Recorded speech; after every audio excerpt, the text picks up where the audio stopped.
All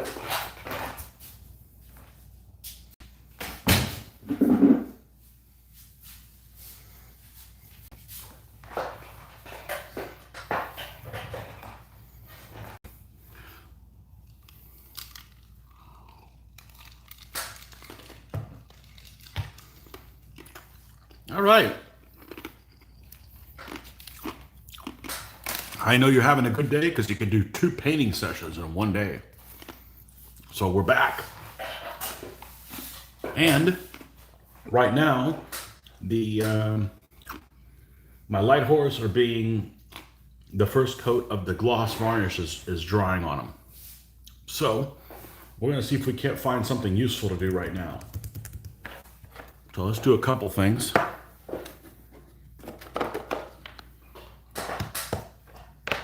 Let's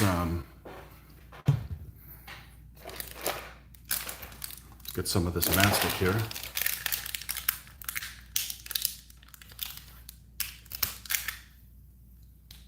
I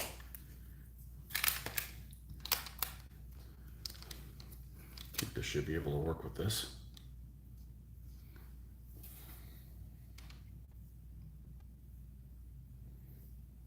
It sticks to there, but it doesn't stick to this.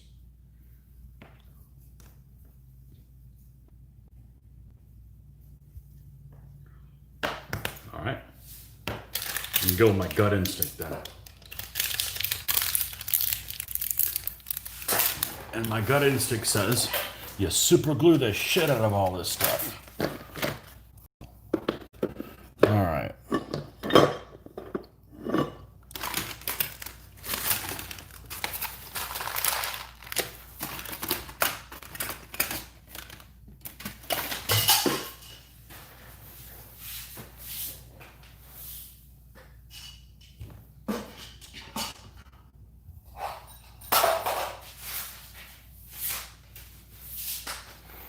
Okay, as organized as all my stuff is, and still my drill bitch self. Another day with no rain, with thunderstorms. What else is new, right? And hopefully that will not affect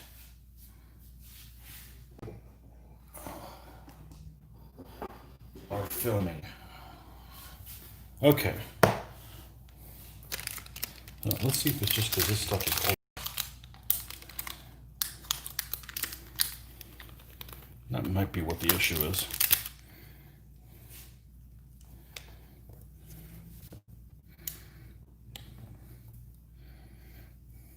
Okay. Seems to work all right. I gotta grab these two of these paint pots that I don't have a use for. This is Elf Flesh from 1989 or something like that.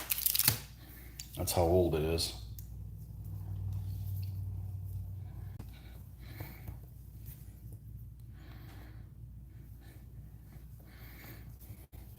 We want to work on something. I don't really want to work on the allies just yet. I get sidetracked too much on that.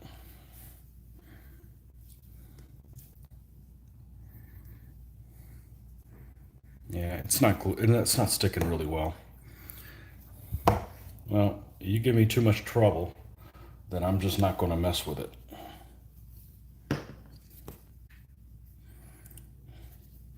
And we'll have to take a break, just for a few minutes. I'll have to spray the other thing out there. Now, it is raining outside, but it should be fine in the garage.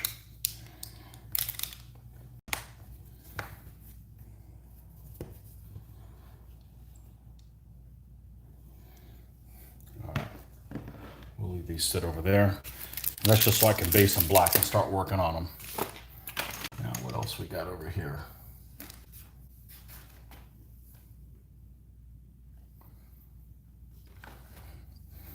All right.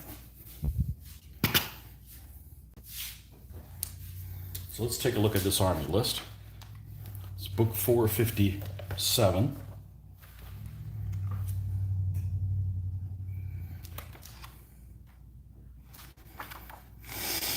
'58. Moved by one. Okay. Light Horse General or Scots General. All right, so this is the two guys that we're talking about using there. So we can go ahead and put them on a stand as well. These guys here. Okay. What else we got? Light Horse, Anglo-Irish Cab. Okay. Maybe we can fish out some Anglo-Irish Cab for that. And I could have 3 stands of Auxilia. I don't think I'm going to do them just yet. Let's got 3 Scots Bowmans also. All right, so let's now what about these allies? These allies are 378, which are the Scots Isles and Highlands. They have to have a blade as their main element. And then they have to have, for their general element, then they have to have another blade. Then they can have a 3rd blade, or an auxilia, or a bow. So this army could actually have 4 bowmen. Because they can take, as the Scots, they can take 3 fast bow, and then you can bring an ally in and have bowmen as well. That's interesting. All right.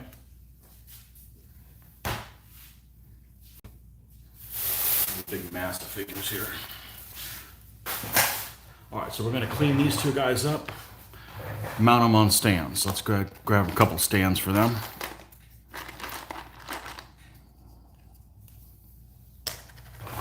Okay. Now, Islesman.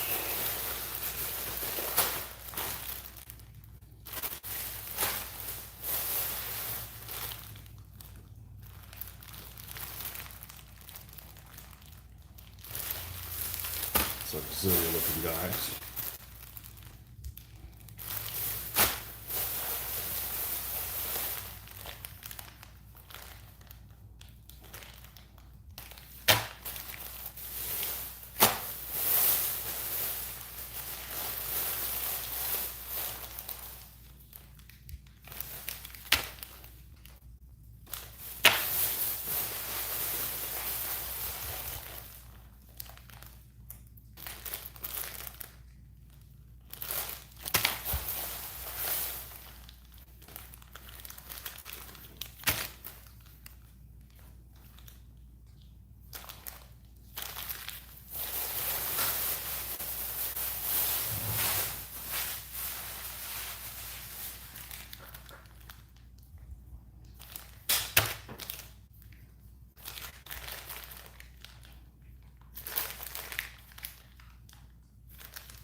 Okay.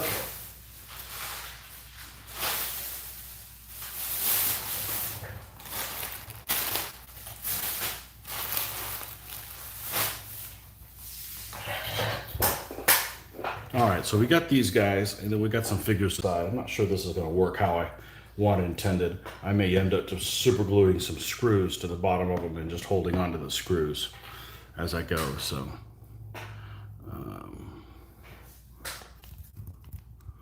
7 vehicles built.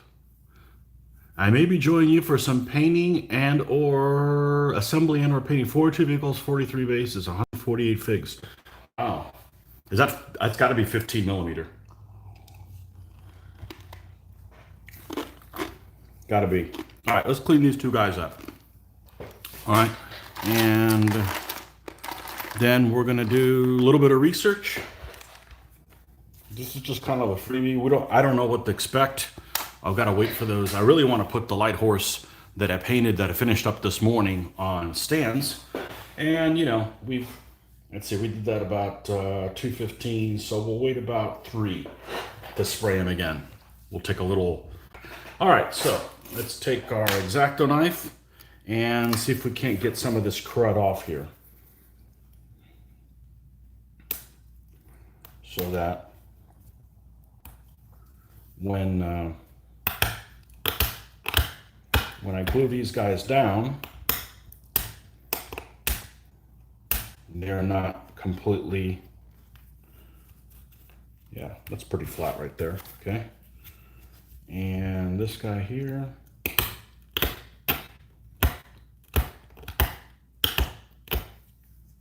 all right, that's pretty good. These are not the final stands they'll be on. All right, so let's try this chieftain. Here's the other figure. Let's go ahead and take that off of the horse, this flag. This is the part I don't like doing this at all. I figure, you know, the figure manufacturer should be doing this. They should have figures that don't have any flashing on them. Okay, now I know for a fact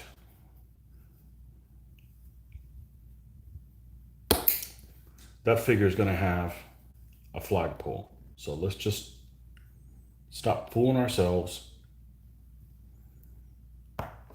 and we're going to end up drilling that out. Might as well do that today. Okay, now there's extra flash here on his face. I'm gonna leave the bottom portion of the pole here because I may just end up drilling the pole into the top and just leaving the bottom. I did that on one of the Burgundians, on one of my Burgundian guys. We just can't pick. Oh, his tail bent. That'll work. It's just gonna bend at a later date, anyways. We just don't know how long it's going to. Nail clippers. I have a pair of fingernail clippers that stay over here for the purpose of, you know, so like I got a leg here. I don't mind that one. It's just kind of attached. Let's just take some of this flash off the side.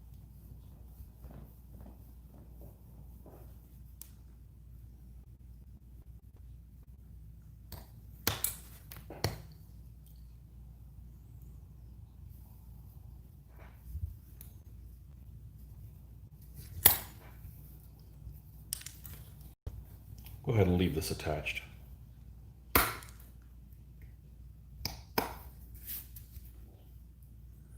All right. And we are going to go ahead and drill this out, because whatever we use will fit into that spot.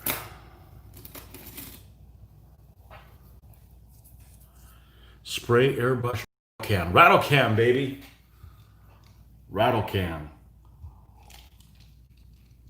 How do I do that in your humidity? Never been a problem. Can out there in the garage. So it may be that if you bring it indoors, warm up and humidity, it's always in the temperature that I spray it in. Can you show the other side of the hobby and what it takes? Yeah, absolutely. Yeah, I'm like, you know, the way I look at it is, look, you guys, I'm going to do it anyways. I can either surf and watch things on YouTube and spend 45 minutes trying to find the perfect thing, or film this, and it may not be what somebody's looking for, but it gives people something to watch, and it gives me an excuse to stay on task and not go spend a ton of time doing it. So, because I can't watch shows on here, I can't just say, hey, let me binge watch whatever while I'm doing this, because I wouldn't get any of this done. So that's why I hardly ever watch any television, because for me to watch television, I have to do only, oh, look at this, an altercation. Hey, you guys can see also issues I run into and how I deal with them. Okay, so this guy bound in there. Oh, just pull the bottom portion of this. I started to cut it. I don't know if you saw it earlier, so I decided, nah, I better not do that. Okay, so we'll leave it attached at the bottom, and we'll go into the top hat of the hand. Okay, because otherwise, if I take the bottom part of the pole, I'm going to have to cut this bottom pole out and rebuild it. And I may end up doing that anyways, but I don't know that right now because I can't build the pole because I don't know the size of the flag. So, sure would have been nice for the mail to run today.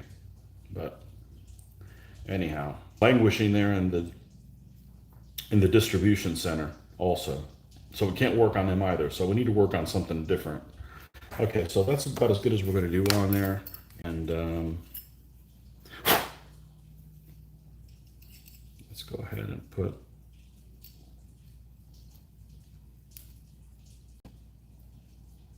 Should probably, because I could use a one that's smaller than this as a pilot. Oh well.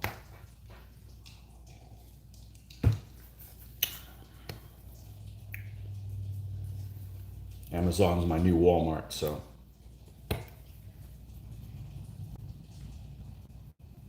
Okay, same thing. This horse, does it have the same pose? It's very similar. Okay.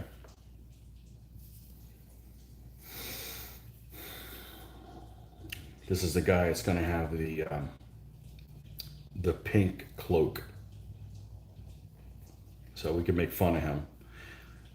Anyhow, there's not much flash on him.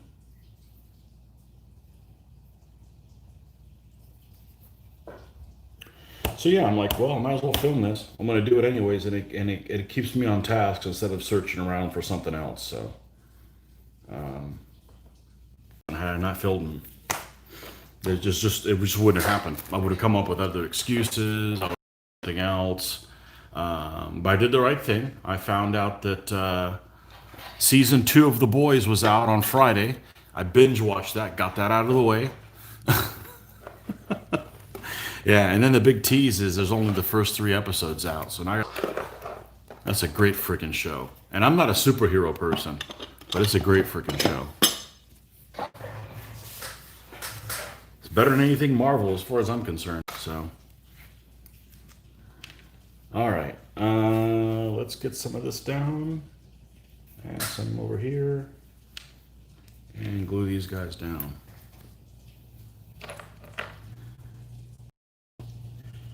Yeah, thick stands on these guys, really thick. And you go sit over there. Now, let's take a look at some of these figures here. I need an Anglo-Irish cavalry. So what's the first thing I'm going to do? Let's do some research. And the first place I'm going to go is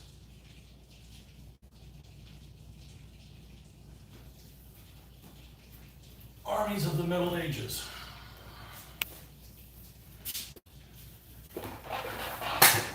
War Games Research Group. And see what I should be looking for as far as what these figures look like, so that when I go through my stash, I can find guys that are appropriate. All right, so we're gonna move the coffee. That's what we're gonna do. I don't need to buy another $50 book. Thank you. And you know, accidents happen. So, and there'll be documentation that was an accident. Live documentation. Okay, so let's see. Let's go to Ireland in here. Page 51.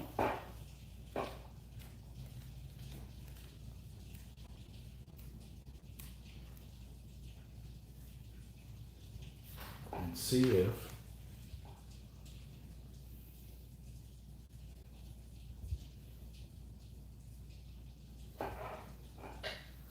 there's something that says about the Anglo-Irish.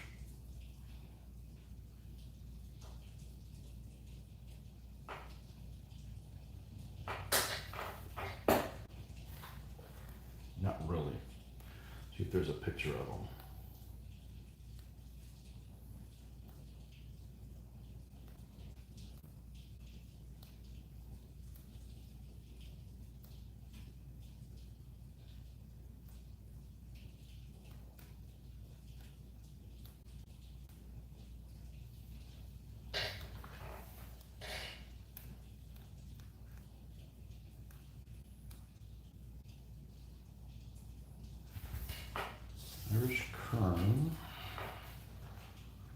No, it skips all over them. The only drawings they have in here are the Light Horseman and the Chieftain. All right, let's look under English and see if there's anything under English. I want to make sure that a bunch of like English knights and stuff like that.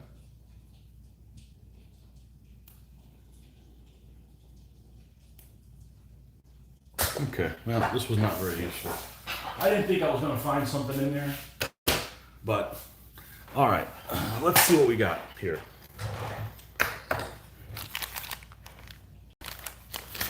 I'm thinking right off the bat that they should look something like, thank you, something like these guys right here. Kind of like knights, but not, or maybe even these folks right here.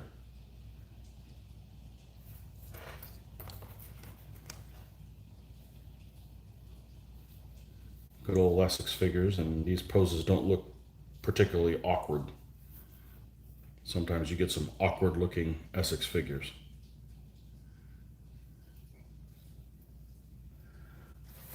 And definitely horses without any accoutrements or something like that. Because, yeah, they're definitely a calf stand. Now, a week later after I start on them, that's not who it is. Anyways, we pulled these guys out of here just for yucks.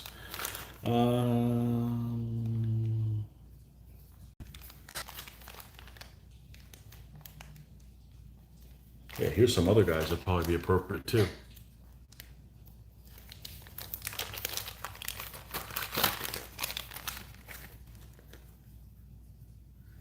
They have,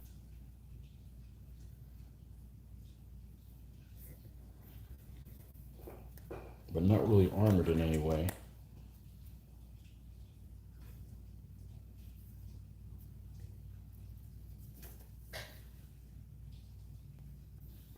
Maybe we'll just have to think about that.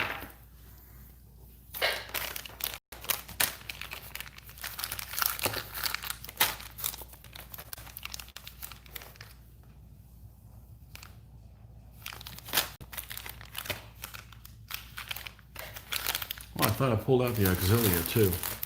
I was going to separate the auxilia.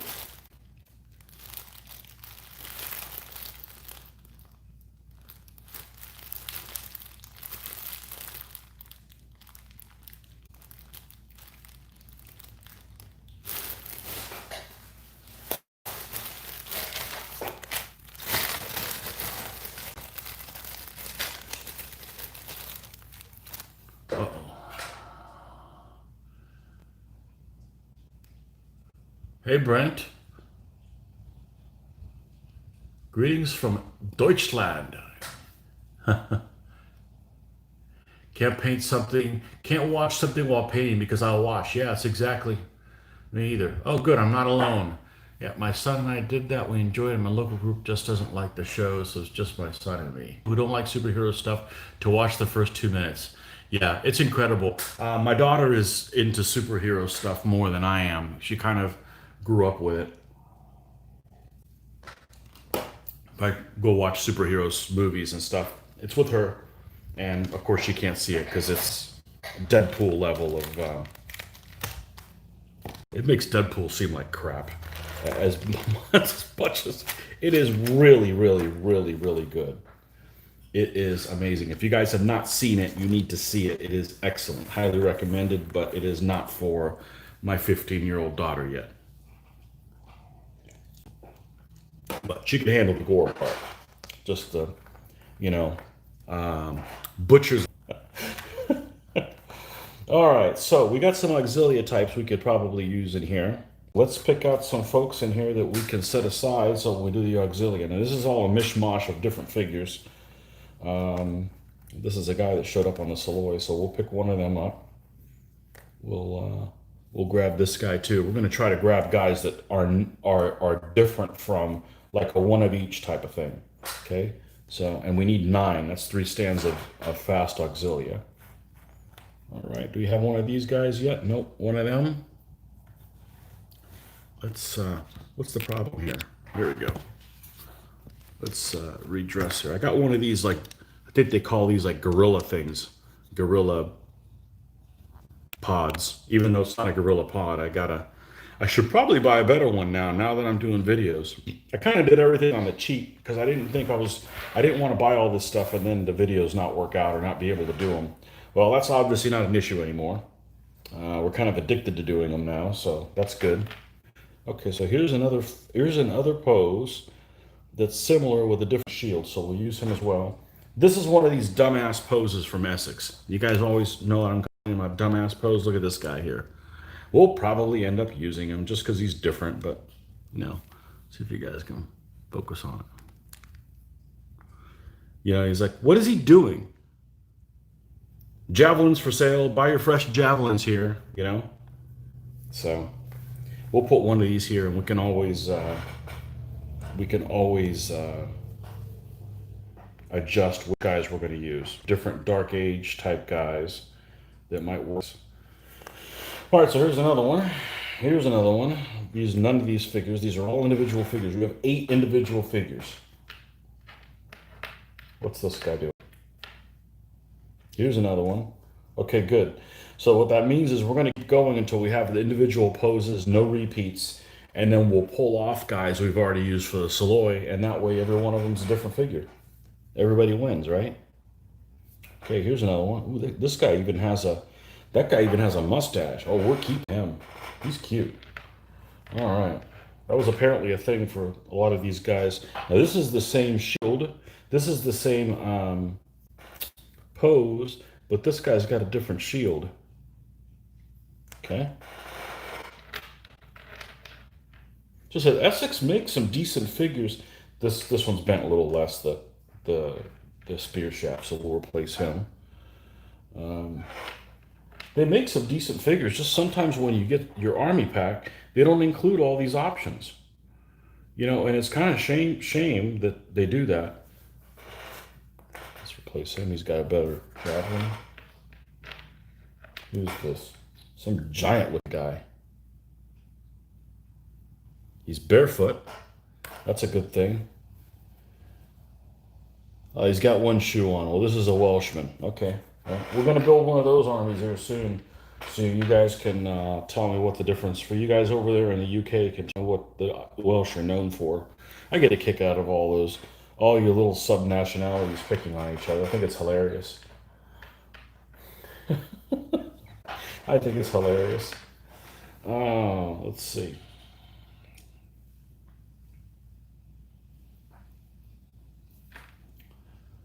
This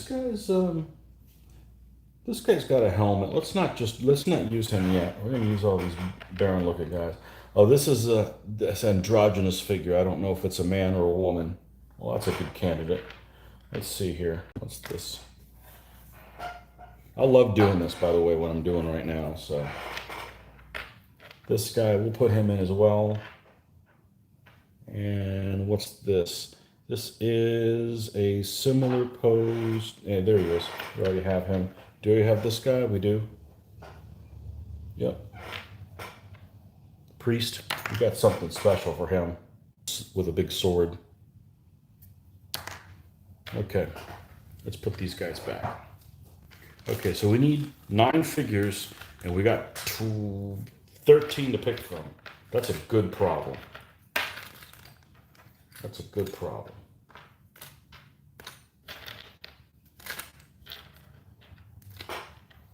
Good problem.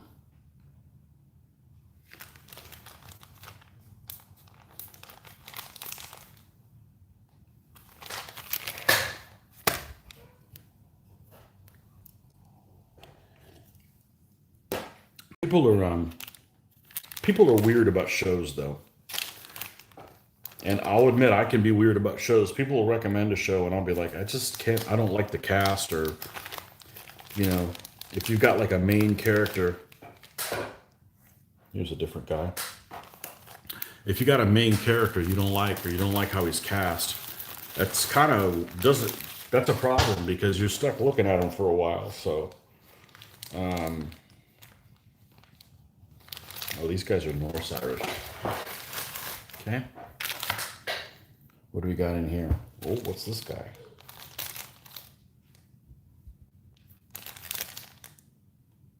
No, these are Norse Irish. They got pants on. We can't use those guys. Okay, these are these javelin guys. I won't even bother putting them out because they're already in the Saloy stand somewhere. Here's the guy. Where's the dorky dude selling? There he is. There's more of them. What's in here? Oh, some of these guys are from. This is the problem with the different figure manufacturers. I'll show you guys these. These are all to man, except this. No, I think that one is too. These are all Essex. If you mix manufacturers, some manufacturers you can't mix because here's a museum guy. Okay, and he is significantly larger.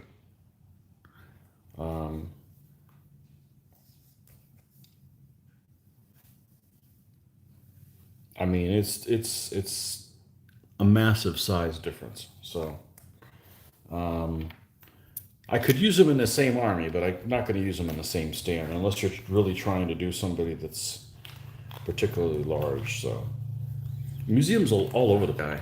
So,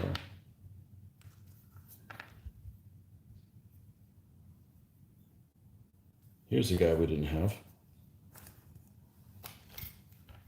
He's got this pose like, look, I got me a spear. Semi-stupid pose. Okay, what else do we got here? These are bowmen. We'll get to them in a second. These are Viking types. Bowman, where's the other bowman hanging out here? Hanging out with them, okay. And what are these folks? These are Viking types. Yep. Let's not use them.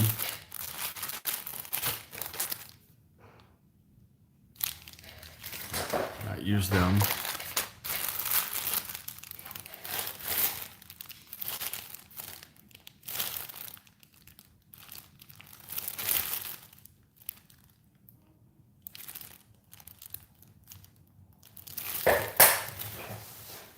All right.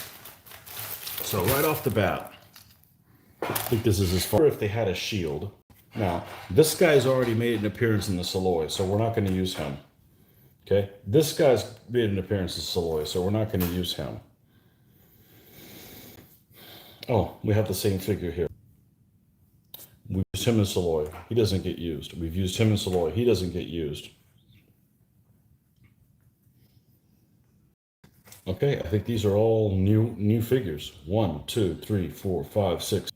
So let's not use the one figure that does not have a shield and looks lame. And I've used them in another army I have. I'm trying to think who it is. My Swedish Lidang. Okay. 1, 2, 3, 4, 5, 6, 7, 8, 9. There's my 9 figures for my auxilia. Bam, blammo. Now, we'll go ahead and base these guys also on stands. Now, the cool thing about it is, I probably have enough of these Irish I could build. Well, I'd have to buy more light horse. Fight each other. You know, because but that's unrealistic because they never fought each other. That's all they did, for the most part. It's absurd if you read any kind of Irish history. It's like, man, if they just stopped fighting each other for a second, they could repel some invaders. That's 4, 5, 6, 7, 8, 9. There we go. All right. All right, where is X-Acto knife? Make sure we don't have any new. We do not have anything new. Okay. All right, so let's clean these guys up. What time is it? 3? I'll be right back. Let's go spray these folks. I'll be right back in about 3 minutes.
Okay, they are now flat sprayed.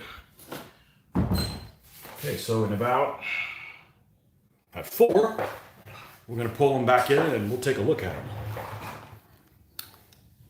Because I ain't waiting no 24 hours. That's ridiculous. All right, so all right, let's continue cleaning these guys up.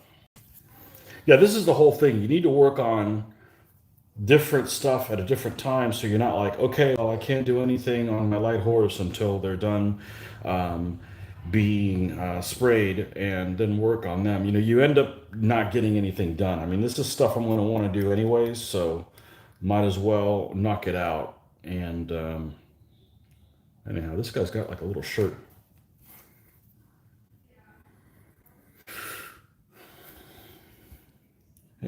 I wonder how many of these guys are uppity and they have shoes on. Uppity shoe wearing folk. For the Irish. This guy's barefoot.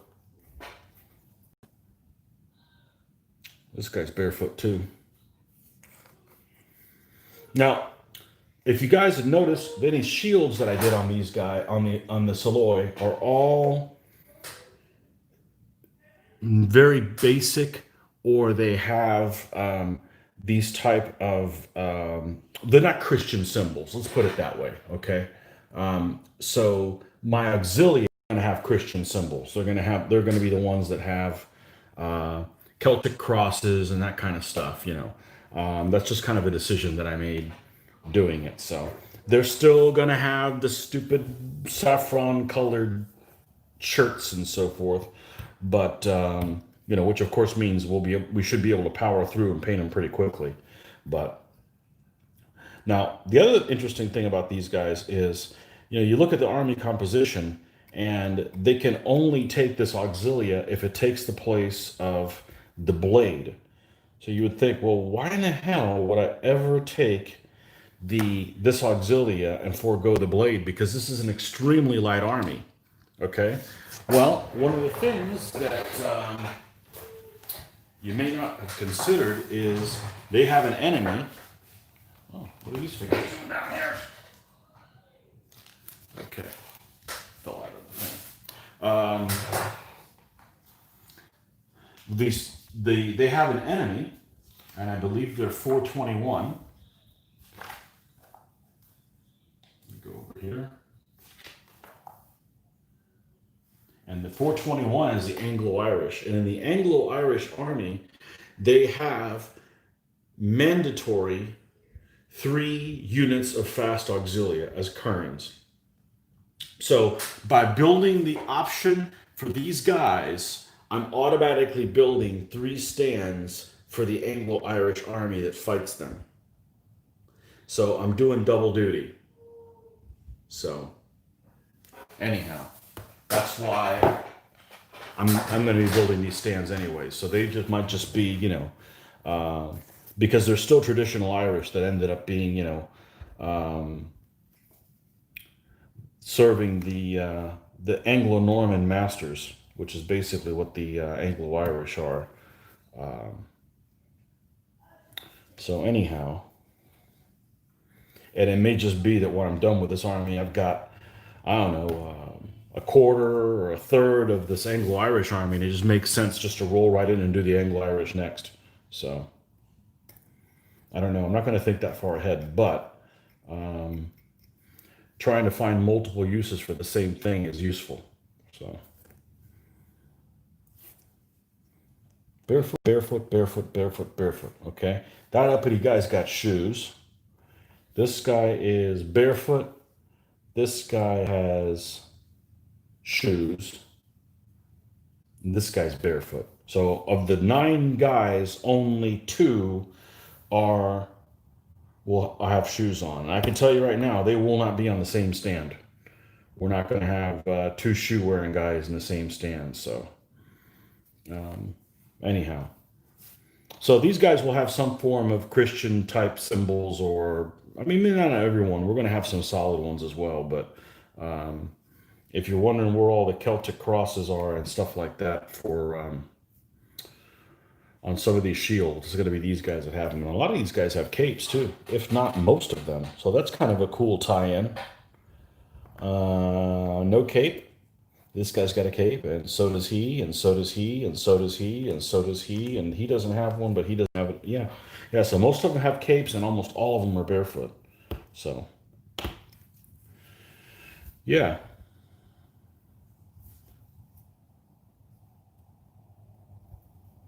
So there's lots to do on this army, and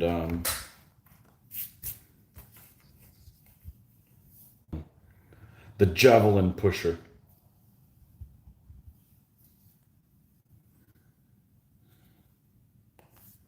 Okay, is this going to be a guy that's going to be trouble standing up? Oh yeah, you're going to be difficult. No, now you're too much the other direction. Come on. Come on, boy. All right.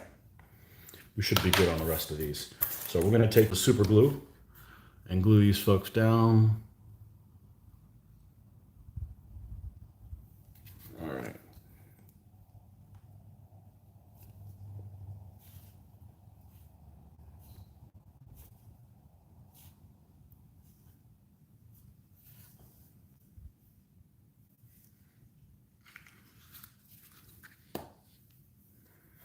All right. Make sure these guys stand up straight before I go and put them on there. Yep.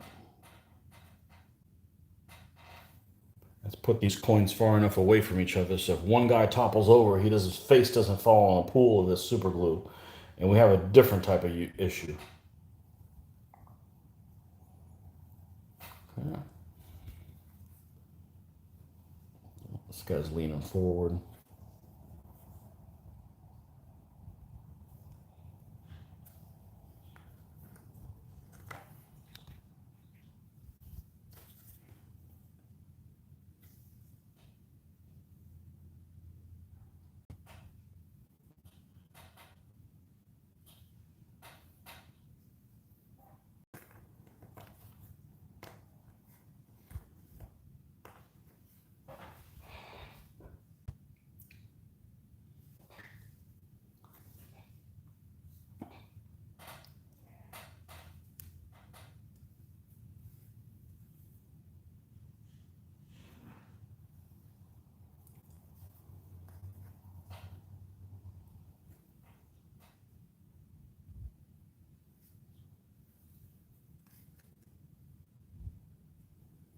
This troublemaker.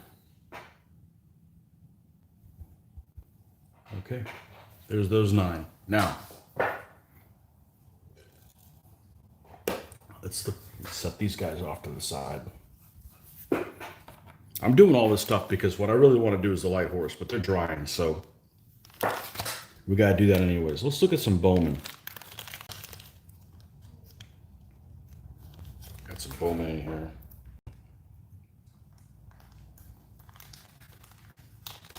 These are the Scots bowmen. They can have up to 3. I think there's only 2 poses in here. This guy. Nope, that one's different.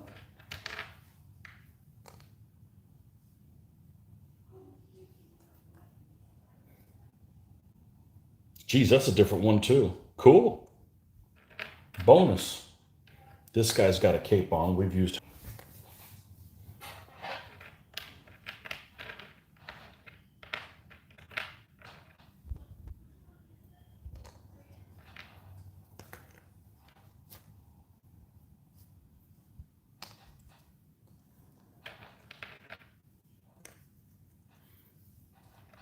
Pretty sure these are all Essex figures.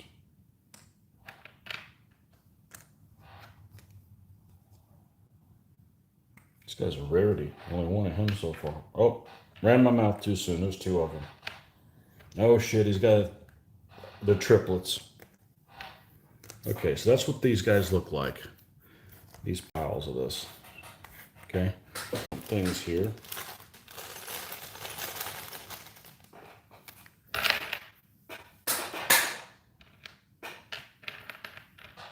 These guys worth a damn. Some of these are.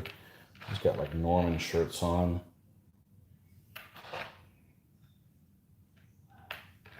No, those aren't worth. Is this guy okay? He's like a Welsh bowman. No, these kind of aren't. They aren't very good. We just pretend we didn't see these.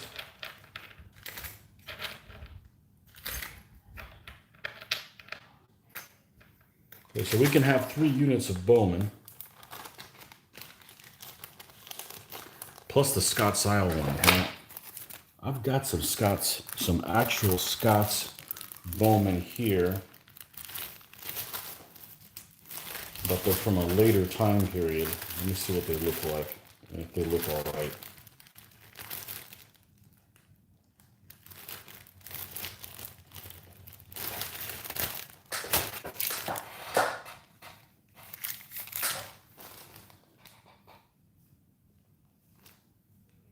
No. No, these, well.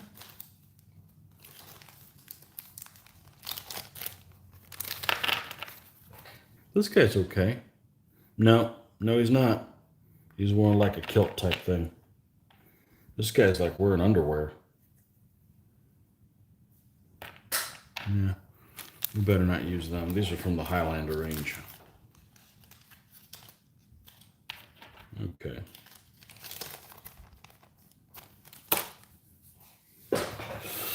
All right, so we need 9 of these. So 1, 2, 3, 1, 2, 3, 1, 2, 3.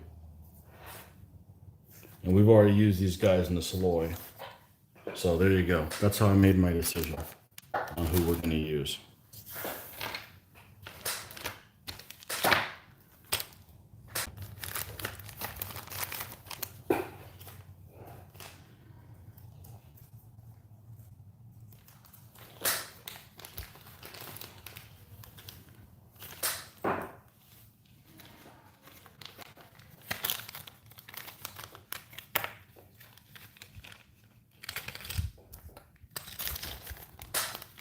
Okay, and we still have the issue on that. We'll determine that later. We got to do some digging. I don't want to pick the wrong guys, so. Okay, so let's clean these guys up as well.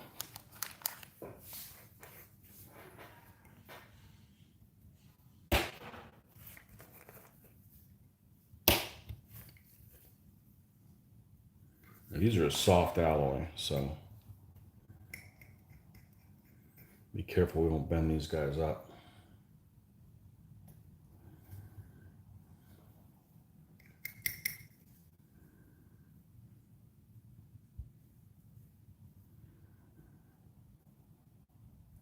Yeah, the fact that when some figures don't have a sidearm, like a sword or something like that, it speeds up the painting of them a lot. Just one other thing you don't have to paint on there. How can I drink iced coffee and still be yawning?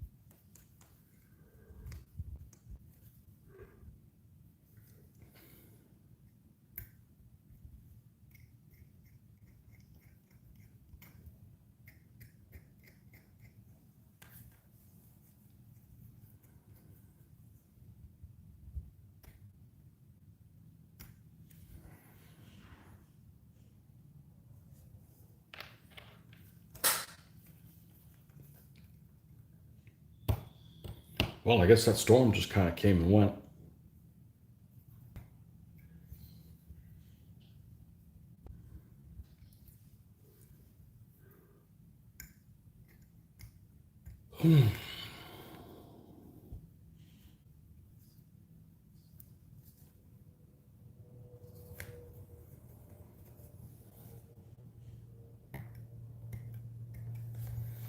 This is stuff I got to do anyways, so I might as well knock it out. That's okay, because if we're going to pretend they're Scots still have shoes.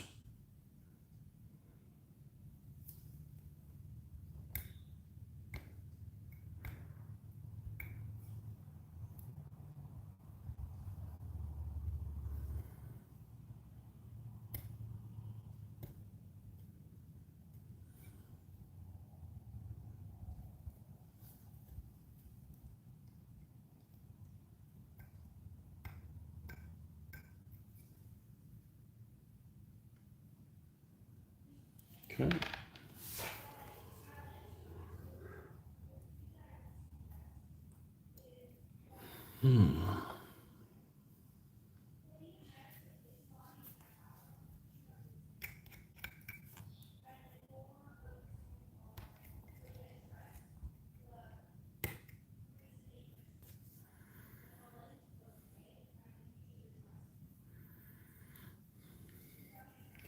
Yeah, to watch a little 15-minute recap of what happened in season one, because it'd been like a year since I've seen it. So I needed to watch one of those recaps on YouTube that somebody did. So that was helpful. I tend to not rewatch things. I'll watch something one time and that's about it, because there's just so much stuff to see that there's no point watching the same thing multiple times. So, hey, but that's just me. I'm probably the exception.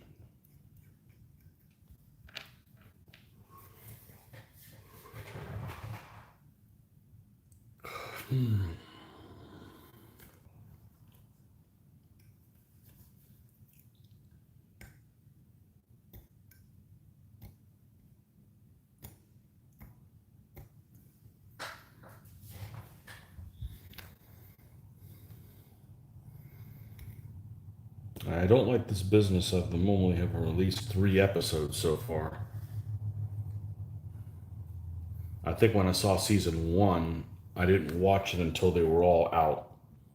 So I like you're not leaving me hanging, I'm watching another episode. Nope, you're not leaving me hanging, I'm watching another episode. So the idea that I have to wait, a week, that's kind of like old school. I'm not used to that.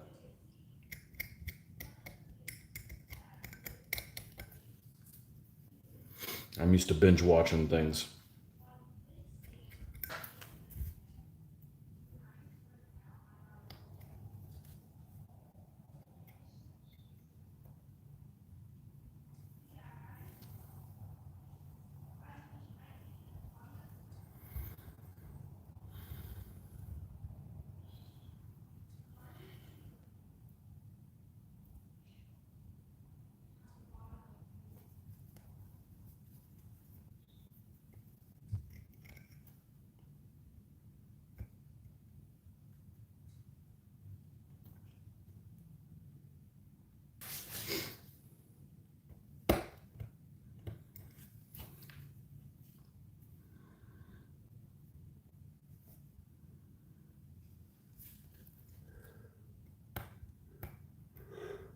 What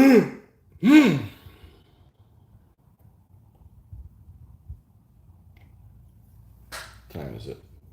3:30? We could probably stand and have some coffee.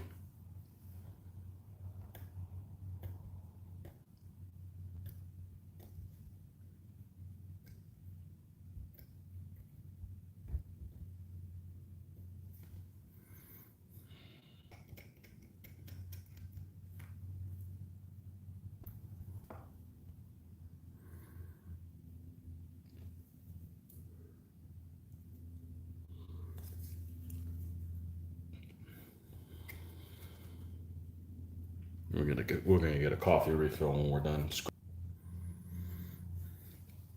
Oh man, the time's flying by. That's good. We'll be able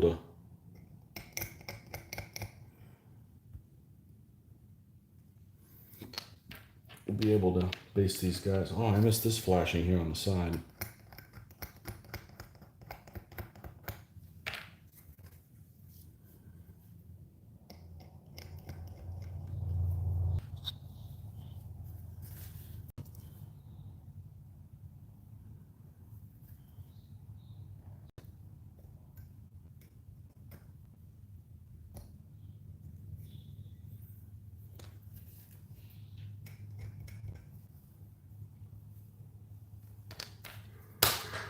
Okay. It's coffee refill time. Gee whiz. All right. Right back.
Okay.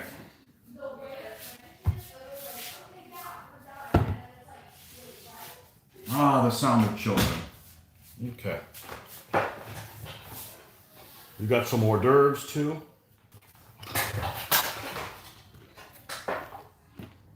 And a soda.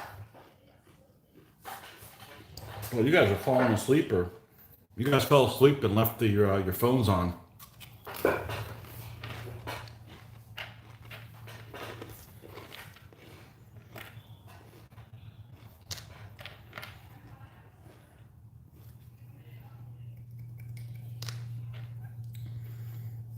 Make sure there's a little bit of flash on the quiver that I missed.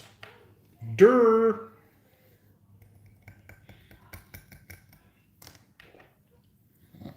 I shouldn't be doing this. The manufacturer should have done this.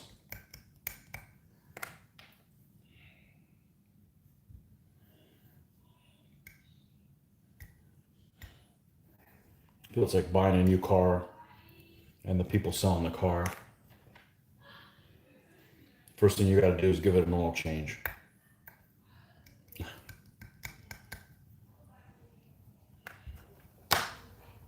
Okay.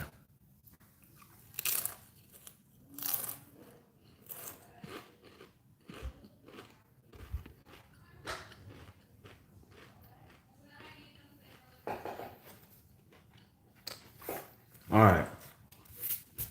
We're not going to go ahead. We're not going to coin these guys up because they take up a lot of space. So we're just going to stick these guys off to the side.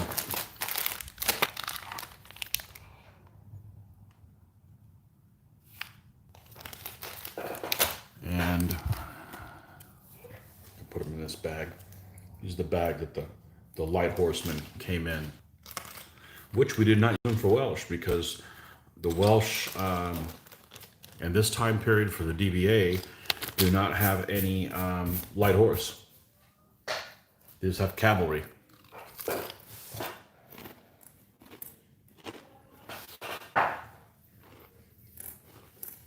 All right. We got a bowman over here. We have our auxilia figures. Let me see if I can get away with doing something here.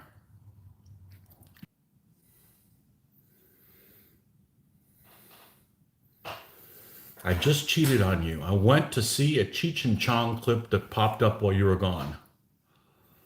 You know, I've never seen anything Cheech and Chong. Never have. I'm almost 50 and never seen anything Cheech and Chong.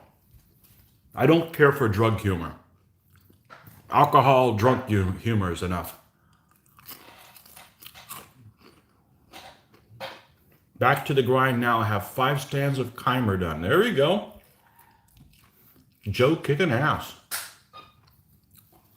Yeah.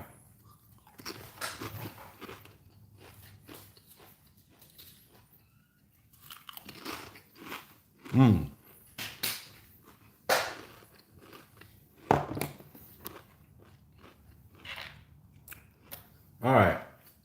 So, it is almost 4. Man, I am so impatient. I'm going to bring the guys in.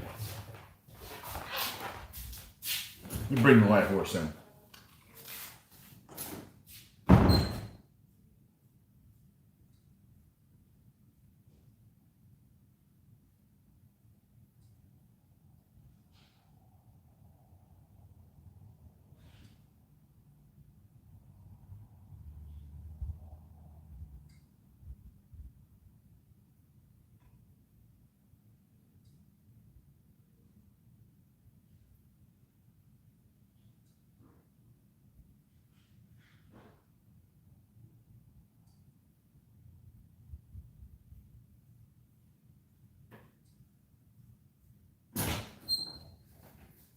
Okay.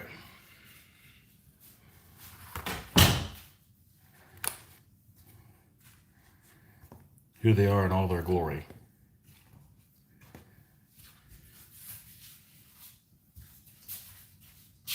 Put that away. Ugh. 3 light horsemen. And the 4 light horsemen, sorry. And they're still, I don't think they're wet at all. No. They're sprayed in the garage while it was raining, and now the sun's out, so of course now the humidity, now it's super hot if it wasn't hot before.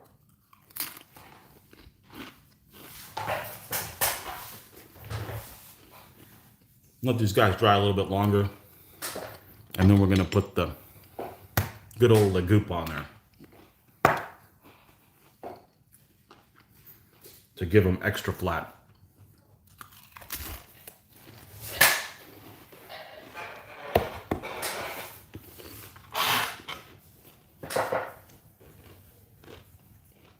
Now, these attached any better? Not really. That's not going to work for me. That's okay. That's all right.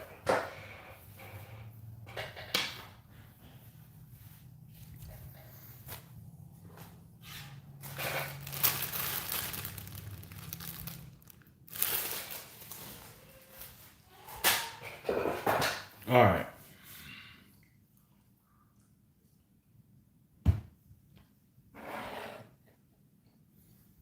Let's get the, getting ahead of myself. Let's get the black paint and primer these two. This is the acrylic. This one is not going to go where I need it to go. It's the old Model Master acrylic that is very rubbery. Flat black Model Master enamel paint.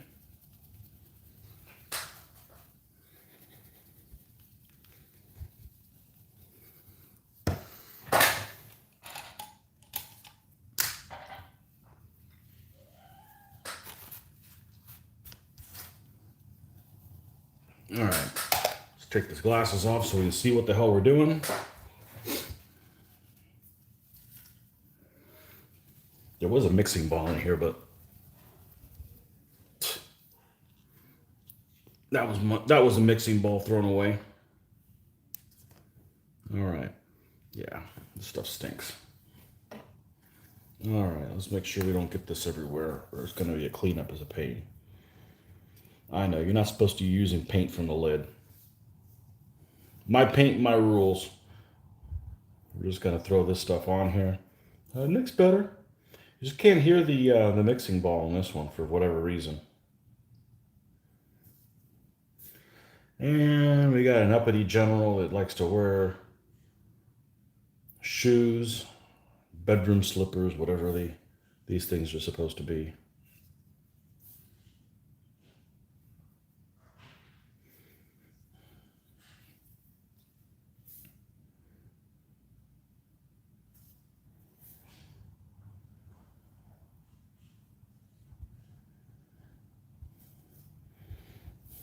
And I'm not going to spray because I had a issue with the Scots Pikemen when I sprayed them as the primer coat. I didn't do it for the longest time. I'd always hand paint the primer coat on, and then I just on a whim, I did some terrain and sprayed it black. And it saved me so much darn time doing it that I'm like, well, let me just start doing it on the figures. And you know damn well you're not going to be able to get all of this, all the paint everywhere. So what you end up doing is kind of do an overall coat on it, and you're going to miss some stuff like inside where it doesn't reach. And you can't just keep spraying it, because what will happen is in order to get to some of these tight spots, you're going to end up overcoating some of the other places, and the paint will be so gloppy thick. So you just accept the fact that you're going to have to still, yes? You're going to be what? You're going to be in your room? Okay. Love you. You're going to still have to hand paint some of the stuff. So I figured, well, at that point, I might as well get some enamel black paint to go along with the enamel spray. And the last time I sprayed the uh, the Scott's Pikeman, the guys I just got done doing, I don't think it's the humidity. I think it's just a crappy quality paint because it's like Krylon or something that I used. Uh, but it was like a cheap paint, and I think I sprayed it from too far away, and it got all like gritty looking on the figure. So I had some issues I had to deal with that. It's like, well, we're not going to do that. We're not going to follow that track when we're doing any more figures. So I may have just given up on spray. And this stuff is so damn thick, um, and I don't want to thin it down because who knows what'll happen. It'll take a while to dry or what have you. Um, but I may have just given up on priming with black spray paint these figures.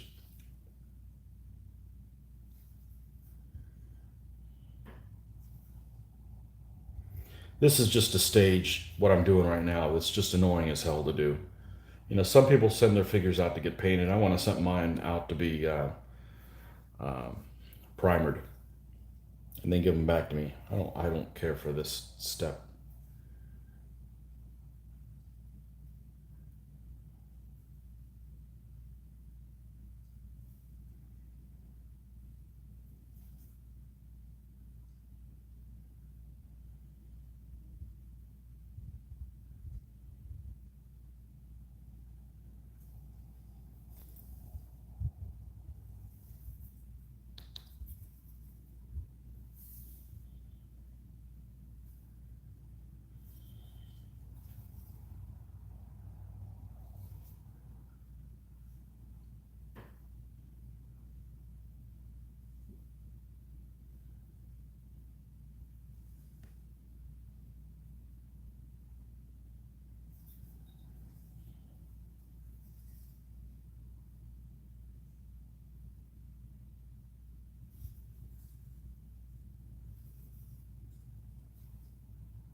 Okay, this guy's about done.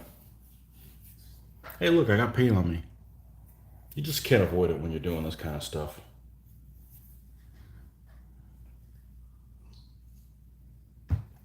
All right, his assistant, and then we'll go do the other stuff.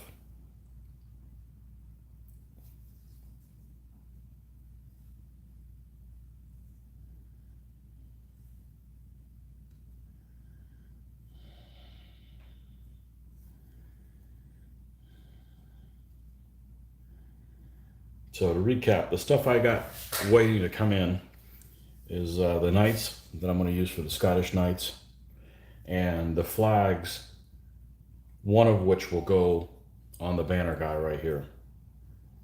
And the flags are from Little Big Man Studios. So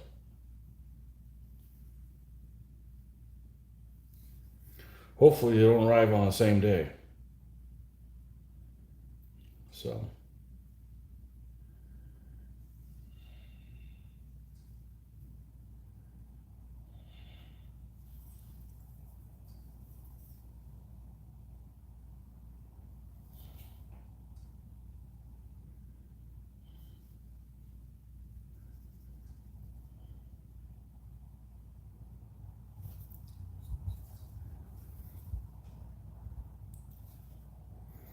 I don't like using this stuff because I like having free thinner brush cleaner, that comes out of your faucet.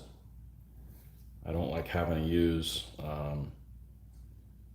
the spirits.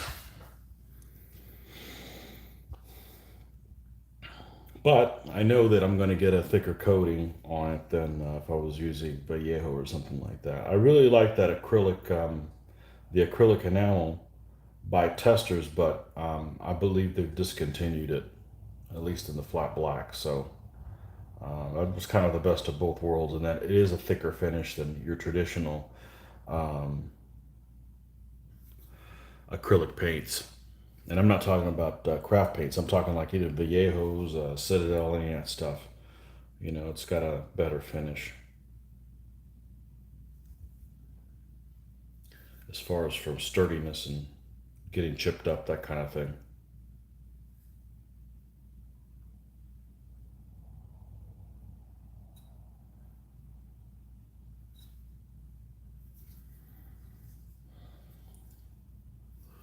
Uh-oh. See what we got here. Nothing. 2 packs to nothing. Okay.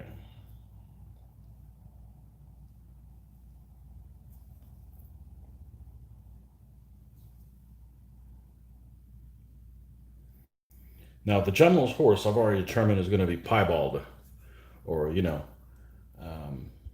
so we're definitely gonna have that type of a horse with him. Not sure what this other guy is going to have. All right, so now once we're done with this, we get to do the part I get rid of this, close this thing up, and find where the brush cleaner is. Lacquer thinner, and this is the dirty one I use for the black.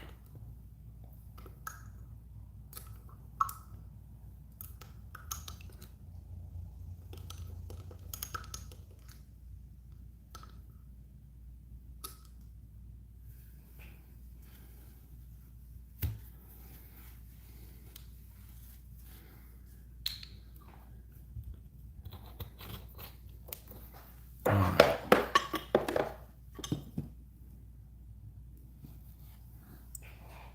And then this is the enamel thinner I use for what I'm going to do next, which is Le Goop, as I like to call it. And I call it Le Goop because it's goopy. Now, I did buy a replacement bottle of this stuff yesterday.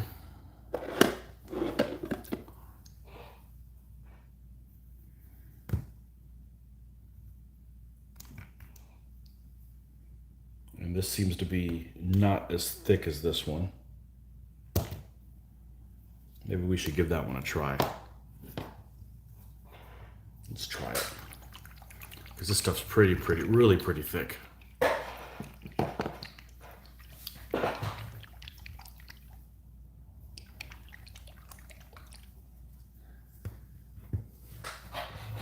And I'm not sure why I bought this stuff originally, but I had it a while. And then I just decided to, I saw one of the painters that I follow does this final step, and was describing using a brush on dull coat afterwards. And I figured, well, I got this stuff here, and I'm not sure why I had it, the other bottle anyhow. See if we can get high on this stuff.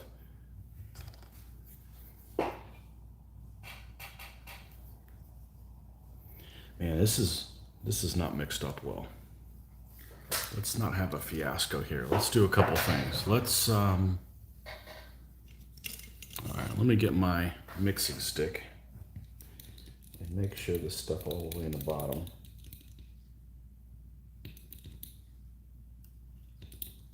Man, this is very watery compared to the other one. I mean, like, seriously. All right, this is causing me some concern.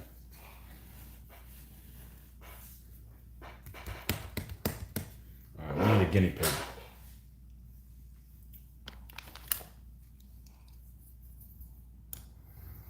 Let's go grab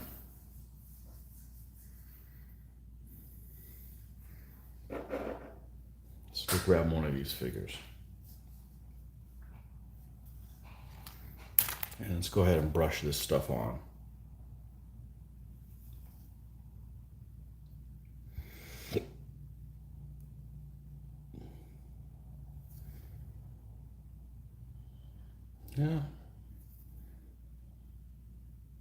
Looks all right. Okay, here goes everything.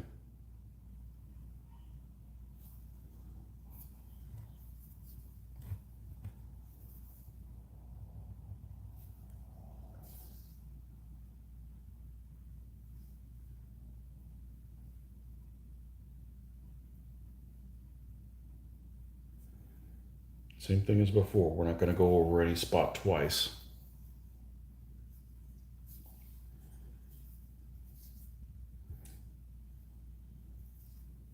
Man, this applies a shitload easier than the other one I have.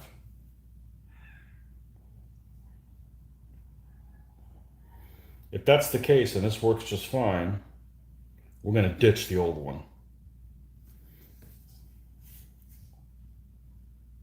I didn't see anything that got destroyed, so we're going to move forward on this. Just so damn watery. Maybe the other one was the same way.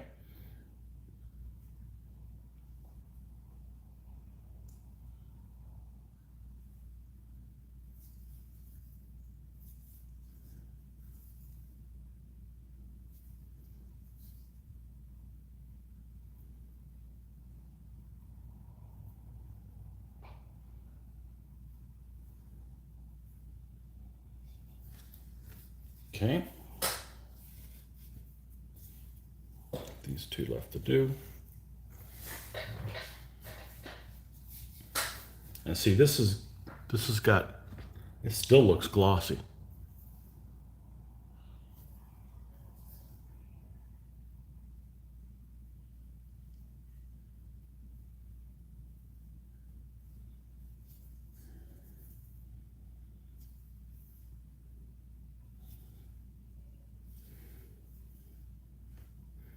And this is just another layer of protection also, so can't have too much of that.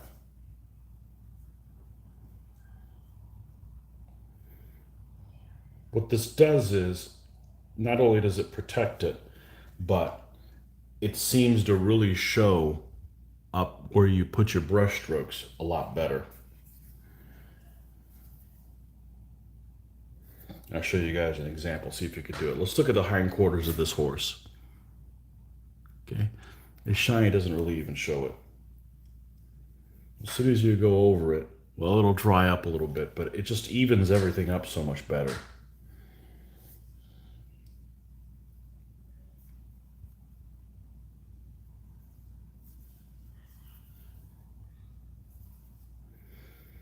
And it's just, I think, thickened up just from leaving it open. You know, you got to leave it open while you're using it. And after you do it so many times, it's going to eventually thicken up.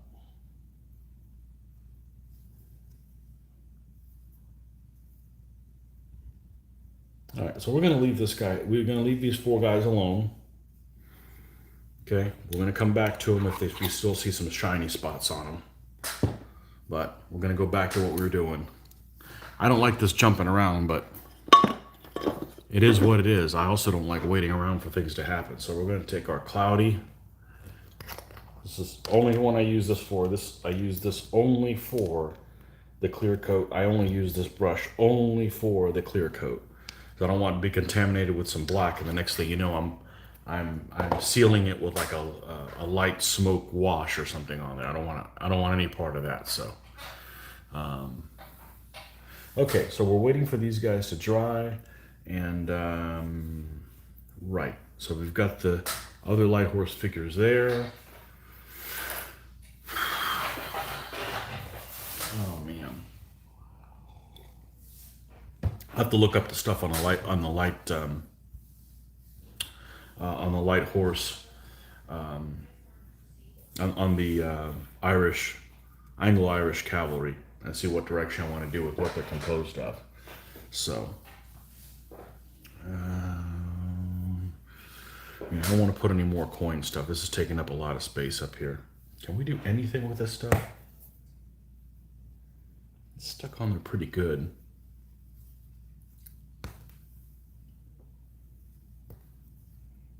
This one isn't. Let's see if we can improve on that.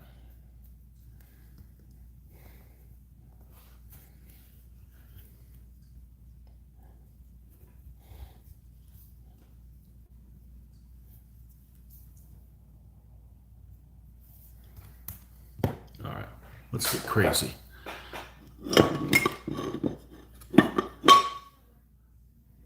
Where is my black craft paint? Here we go.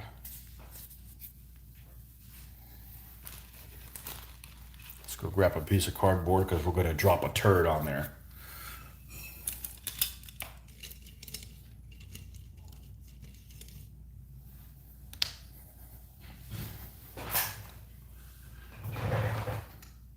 I don't mind using craft paint, but it's for terrain, not for anything else.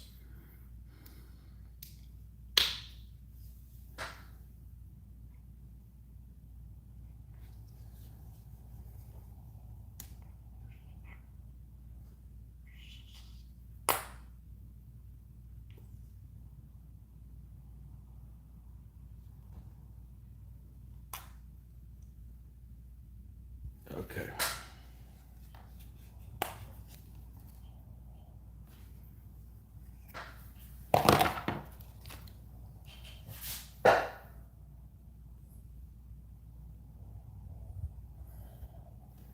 Okay, let's do the dragon eggs first.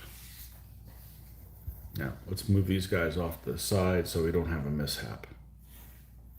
Move these guys off to the side as well. Get rid of the dull coat.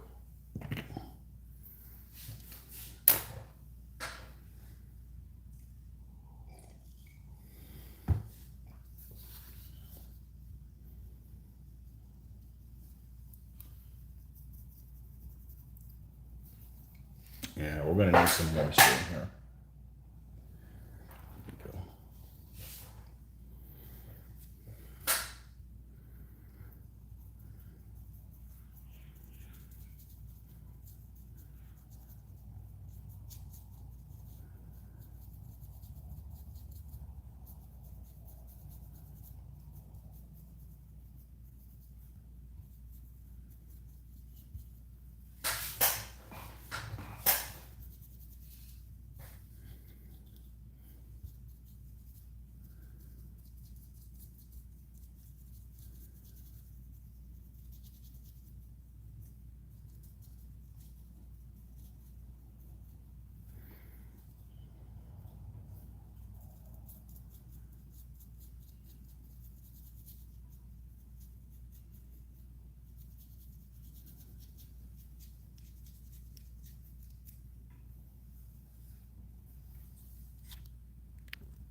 Add some more moisture on here.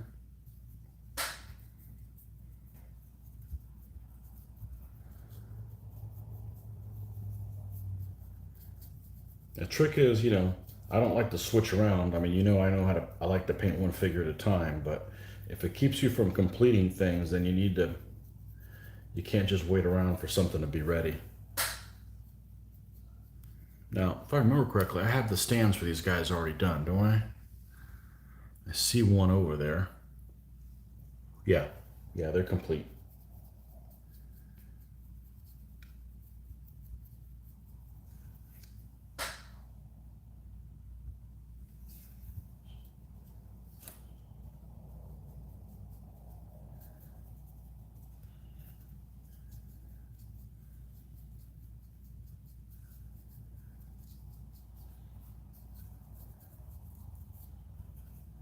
Okay, so we got the dragon eggs all painted black.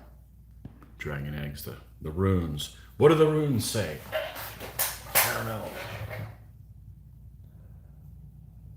Okay. This is the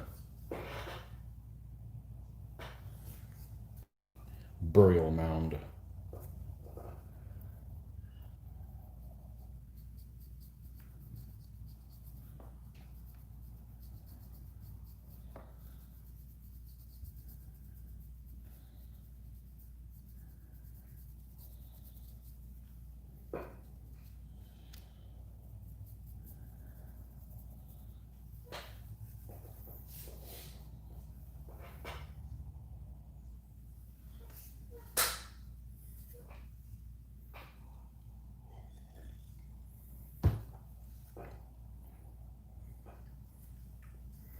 I think what I'm going to have to do is I'm just going to have to toss that old dull coat, that brush on one. It's just super thick.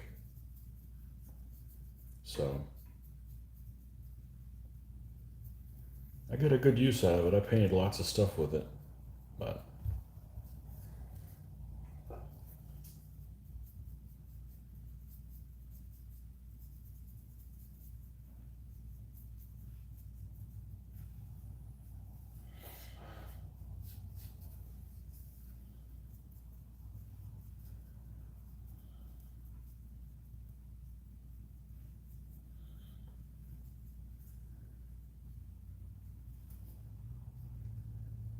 let's paint all the way to the edge of this because I don't think I'm going to put these guys on a larger stand. I'll probably cut a piece of felt that goes underneath it because these are going to be, bad going terrain.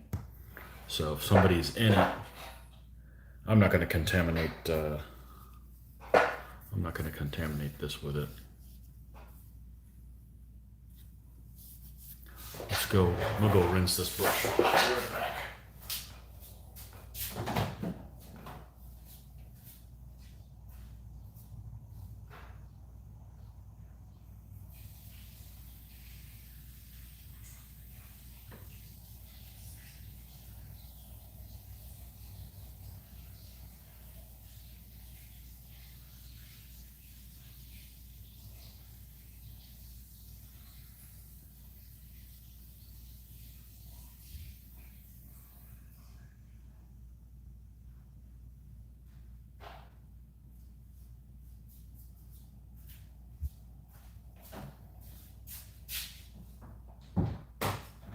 Okay. So we'll have to let this dry. And yeah, because then when we take some pictures, we can put some of those things in the background. And I think these guys, before we use these guys in battle, that we're going to, we're probably going to do some other woods as well. Because the first one that I ended up making for the woods was the ones that I have where the trees actually come out of it. And I don't like the idea that you end up spending most of the time there with the with that not being used. So Mitch has the second version of the woods. So we may make some of those because this is a forest army. So 1 to 2 of them are mandatory. So let's see what we got here.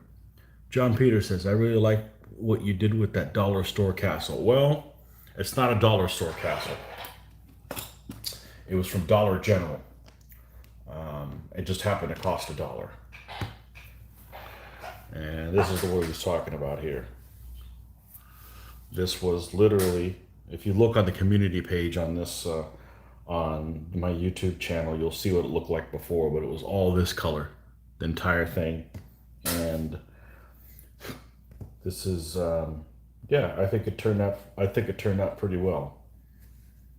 I think it turned out pretty well for a Germanic type of.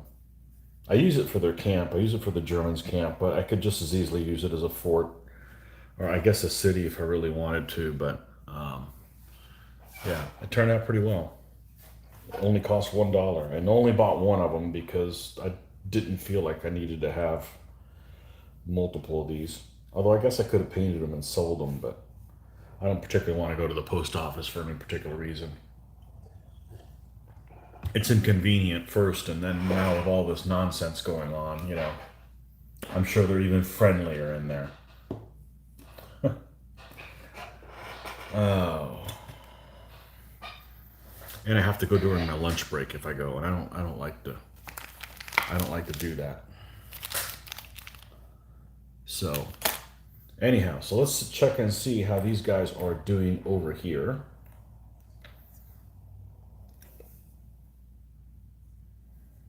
Looks like they're still drying. We're going to leave them alone, and we're probably going to add a second coat to them of that dull coat.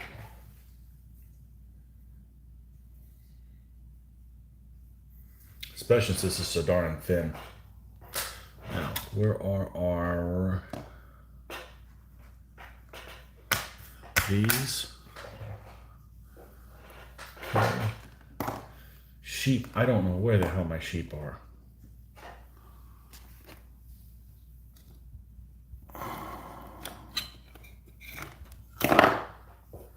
I got a couple sheep here that I want to cannibalize from this.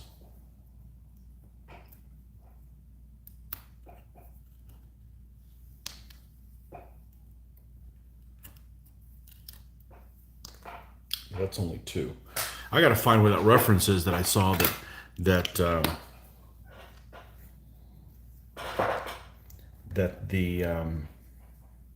man, that wolfhound's big.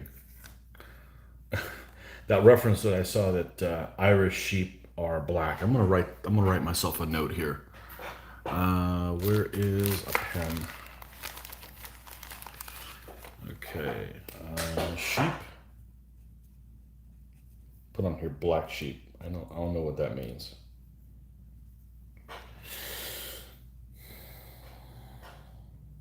Yeah. Okay. How are these guys looking? These dryish.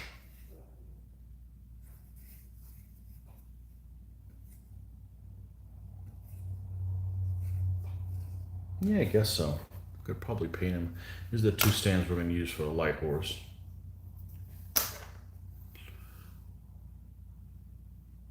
All right.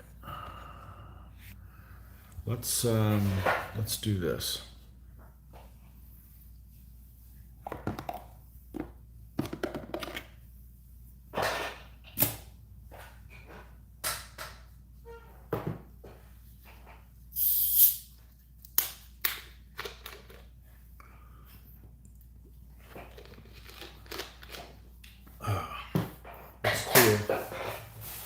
Let's clear this area of clutter.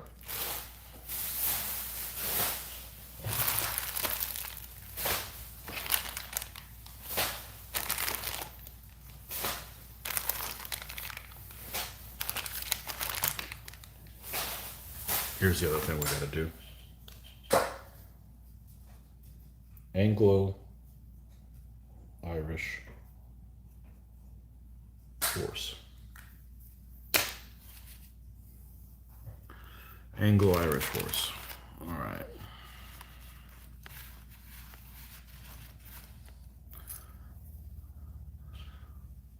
We'll move these guys off this side. Let's do something really different. You guys want to do something different? Let's do something different. While I'm waiting for this stuff to dry. Let's move this stuff out of the way.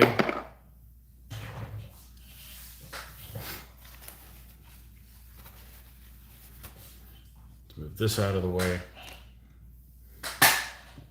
Excuse me while I clean my room, right? Auxilia can come hang out over here. These guys can come hang out over here. Move this stuff there. Move this here. Get the water out of the way. I assure you, this all has a purpose. And we're going to move these guys out of the way as well. We'll let them dry over here. All right. Drop this here. I'll be right back. I'm going to go grab my laptop.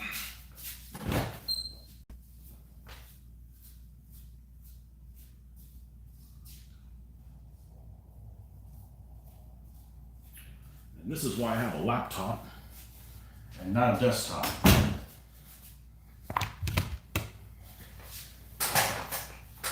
Now, let's see if we could finagle this in a way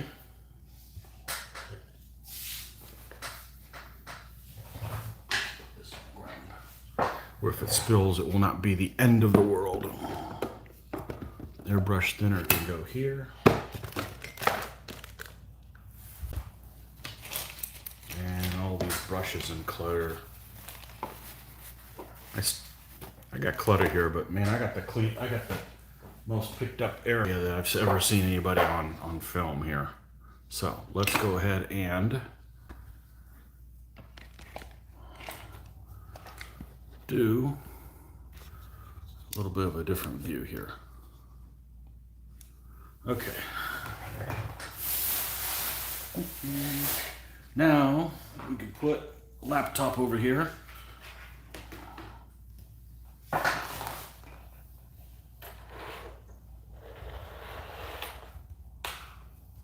I'm sure we'll do this again. So this is kind of a practice run of where everything can look good everywhere. Now, we're gonna have to kill this. Oh, there's plenty of light. Perfect. We're gonna have to kill that because I had a problem with my laptop not responding properly. And believe it or not, the issue that it was that the light was interfering with the screen because it has a touch screen on the laptop. Not that I use it, but this is just a standard Surface Book Pro that I got back in March. So we will adjust this so you guys can see the screen. No, we're not going to play video games. Okay. Okay, let's lose this. Okay, let's boot this thing up. All right.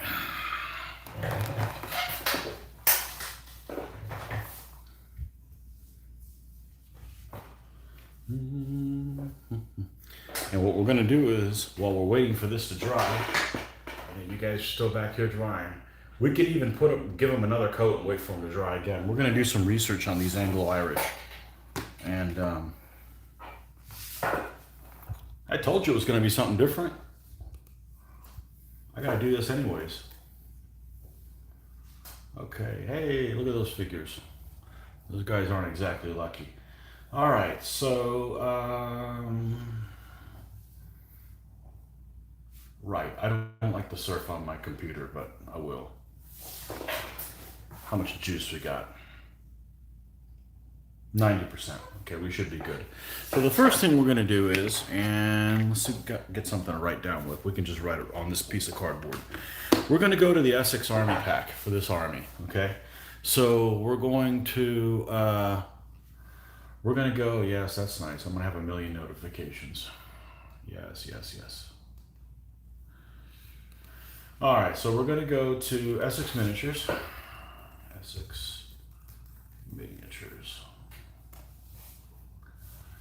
Okay, and let me turn this a little bit. You guys can see, follow along. Unless I'm boring the hell out of you, I'm sorry. I just got to do this anyways. And I'm actually excited to see what the hell these guys could possibly be. Let's get this here. Okay. I could do this on Bandicam. I got an app where it can copy my screen, but that would mean I would be getting out of this. So we're gonna go to Essex Miniatures.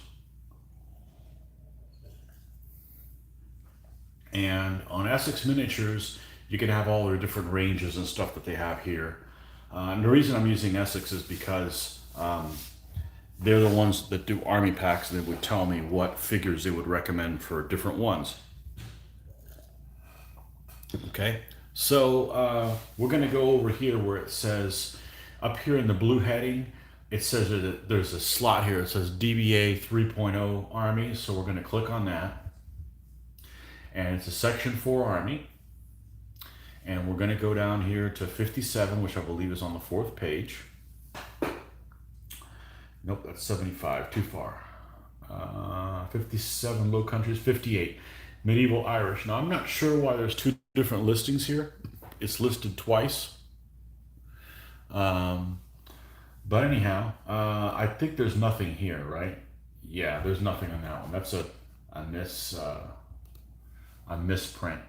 But here it is, Medieval Irish, and it says you can buy the whole army for £38.50. So, okay, and here it says how many figures are included in an army pack, what the code for them is, and what element they are that they represent. Okay, so what I want to know is what they recommended to use for the cavalry in this army. And I may not necessarily go with that, but it's kind of a starting point for if I want to decide what Anglo-Irish cavalry is. So here, you go down here, there's 3 figures included. It's MER23CV for the cav, okay? So what you do is you come over here to, like for instance, a grain of salt, because like I looked at what light horse it meant for the light horse, and when I pulled those codes, I didn't agree that that's the guys it should have been. So, you know, it doesn't necessarily mean that's what I'm going to use, but it kind of gives me a frame of reference of what these guys think is the best figures that fit for the given task. So MER23 is the cav. So we'll go to medieval. The MER codes, I believe, is later medieval, early Renaissance. So it's MER. See, I already forgot what it was. I believe it was 23. We'll look again.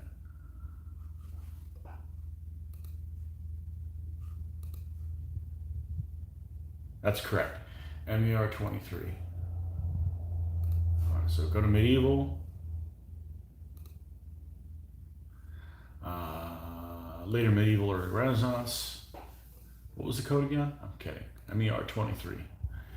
And they recommend this figure here, mounted lesser men-at-arms. And it says shield. Let's see if we can get a glimpse of him. Okay, so they recommend a guy that looks like he just has a steel helmet on the top of him. Well, and has no shield.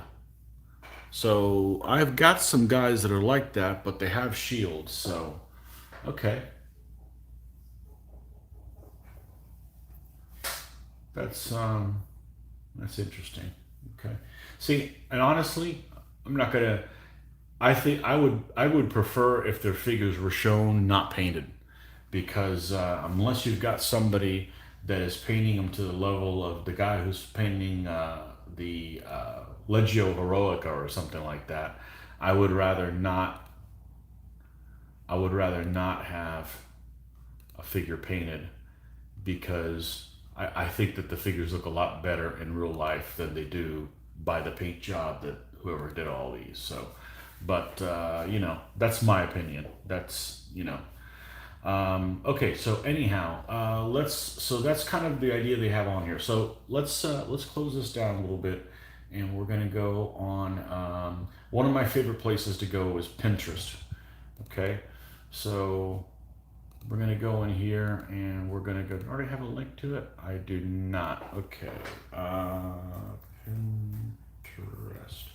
So we're gonna check on Pinterest and see if we can do something with Anglo-Irish. So Anglo-Irish cavalry. And just because things come up on here doesn't necessarily mean that's what they are, but it kind of gives you an interesting point of comparison.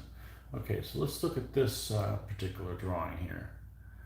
Okay, Anglo-Irish lords, and that's cool, but this is from 1539, so this is much earlier, much later than the period that we want to get into. Let's see, are there any other things on here?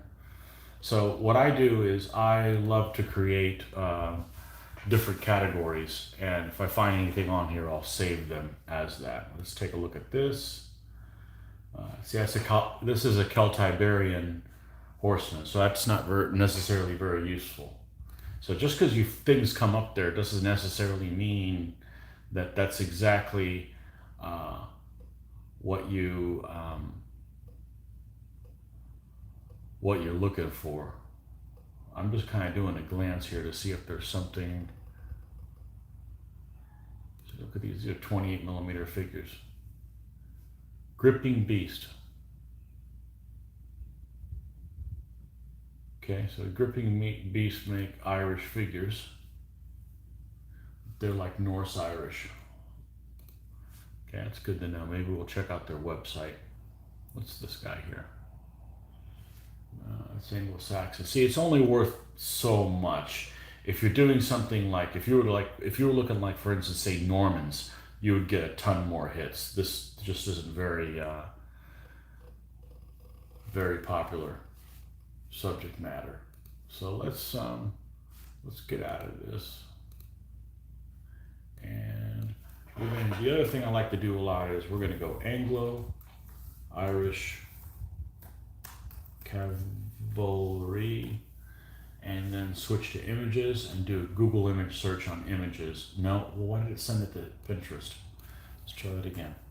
Anglo, Irish, Cavalry. Okay. Irish Chieftain Noble Category. I'm not going to click on this one because I've seen this. This is somebody's stuff that looks really nice, but it's for a later period. This is from a company called Footsore Miniatures. They make some really nice looking stuff, but it's 28 millimeter, which is okay. I'm not interested in buying it. You know, it doesn't help me on the figures, but I did look at these guys as well. They've got yeah, they're nice looking figures.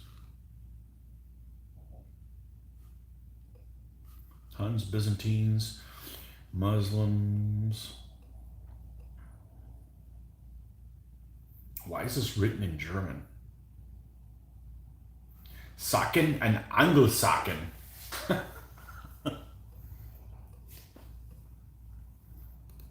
Let's see what we have under Irish. Why is this not set?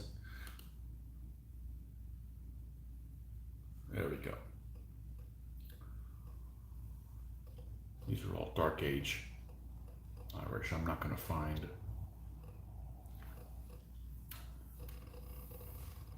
Anglo-Irish Cavalry.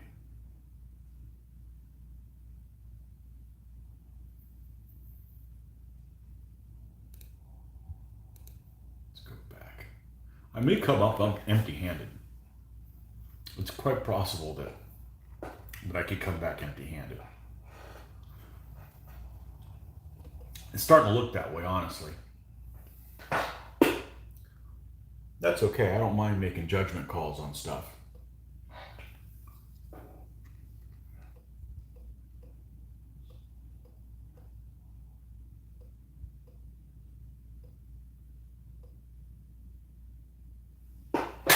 What's this here? Spot every picture on every Osprey book. You can also find it on here. Some lead adventure forum. What's this? Medieval Irish, Perry 28 millimeter. Okay, yeah, here's a picture of that warlord I was telling you about. There he is. He's got a pink cape. So that's probably what we're gonna go with. Let's see.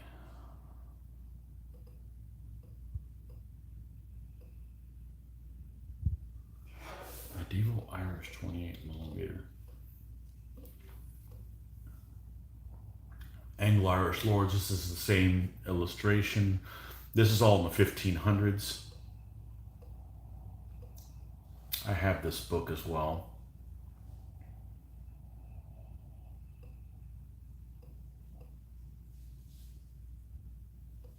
More 1500 stuff. All right, there's a thing on here. It says Perry Miniatures in 28 millimeter. So let's do this. Let's do a search. Let's take it off of images. Let's go to Perry Miniatures. Not a place I go to often because I am not in the market for 28 millimeter stuff.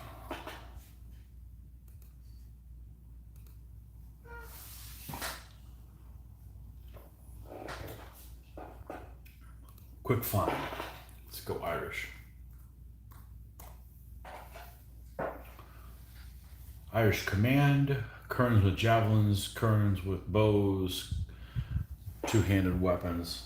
I think this is it's for the War of the Roses period. Okay, well, let me click on War of the Roses. It's a little later than I'm doing, but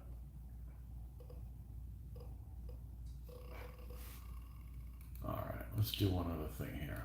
I'm not coming up empty-handed on that.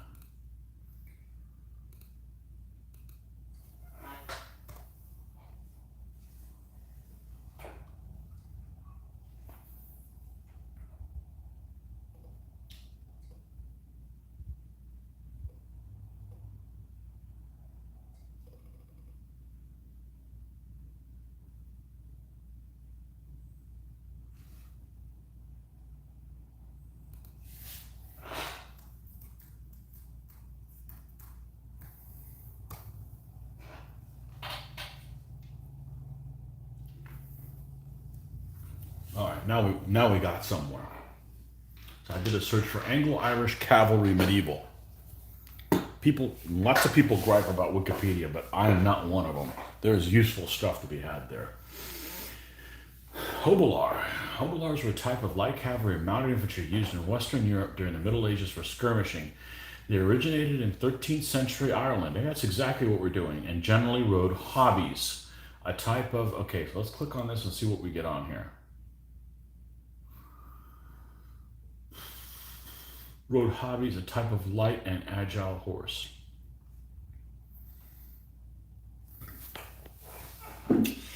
Let's see. First reference to Hobilars dates 1296 in Ireland, when 260 apparently accompanied a contingent of Irish troops to Scotland under John Wogan, part of Edward the First.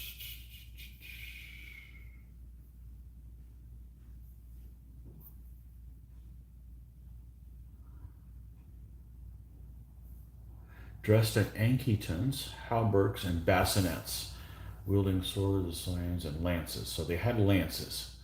Pony self unarmored.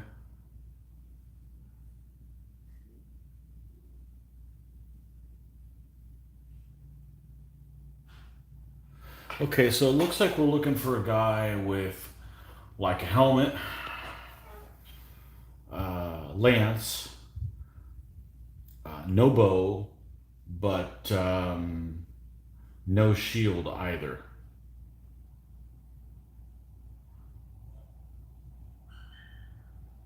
Huh. Okay. Let's close this down.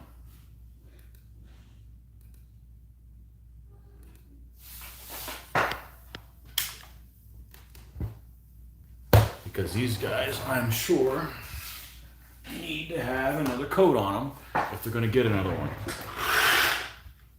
Just to warm up. I'll take a look at these mounted figures and see if any of them fit that profile as well.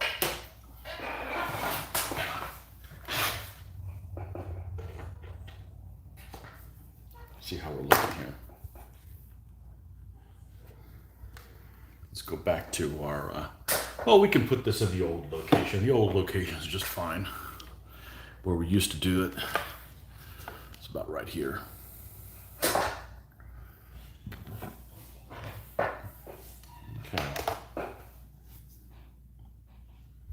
And that's my internet, internet class.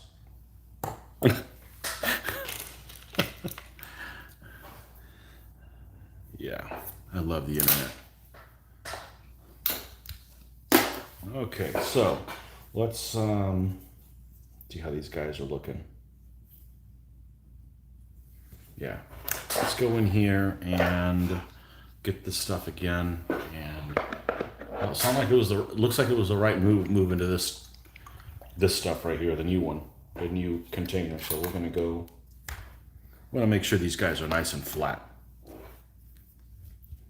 Let's move that so we don't have any issues.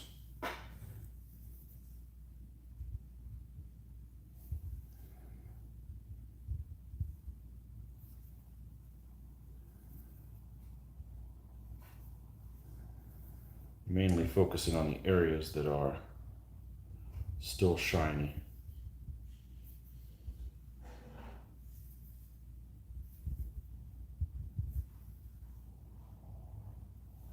Okay. Move him out of harm's way.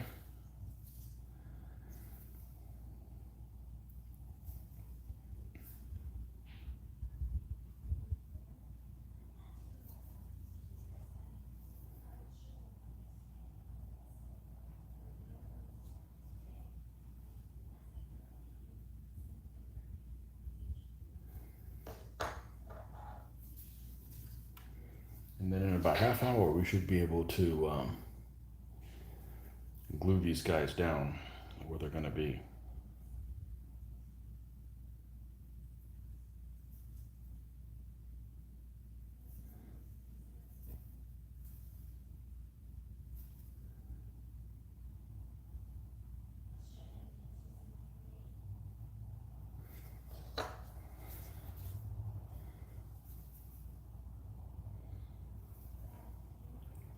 It looks like today's was a variety show.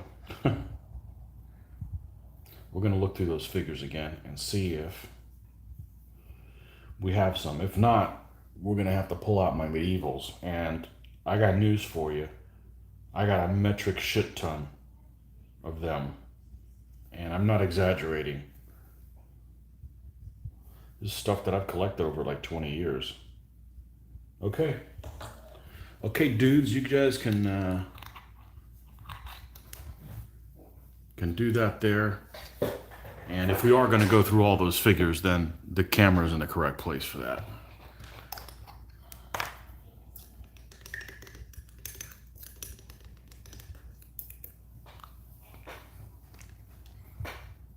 Okay.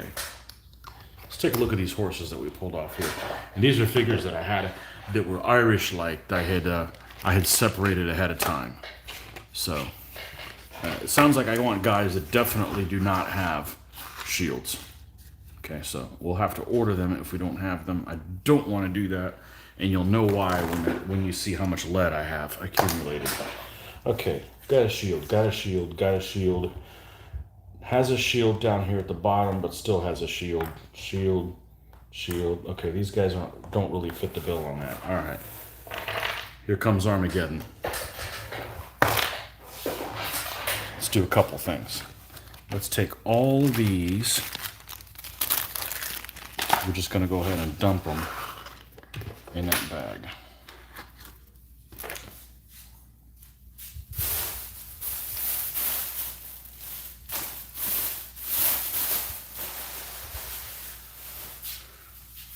Before I get involved on this, let me check on one thing, make sure I'm not needed, because this is going to be kind of involved.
Okay, let's get ready to go into the breach.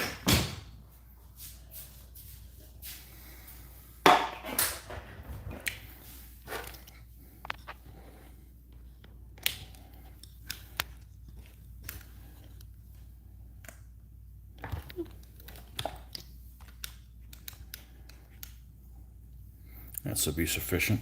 All right.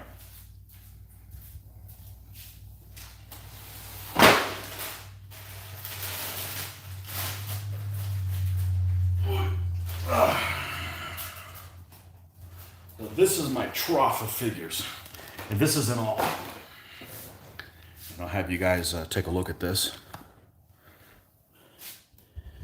This is just tons of figures. They're in this Tupperware, and this probably weighs about 50 pounds. I'm guessing how much it is. It's a pain to pick up because of how heavy it is, and also because they're just nowhere really good to grab it by. All right, so we're gonna go through and find, there's 2 bags I have of medievals, and if they're not in there, then I don't have them. So let's see what we got here. This is a bag of, well, it's not medievals, I can tell you right now. Oh, this is one of my book 1 armies to do it. My Lydians. That's not them. I gotta put these somewhere else. I can't just put them right back in the box, so I gotta sort through this stuff. They're pretty big. I should find them here pretty quickly. These are Asians. Nope. Yeah. This is Asians, and it's not my only bag of Asians. So, what do we got here? This is probably one of them. Nope. This is one of my Muslim bags.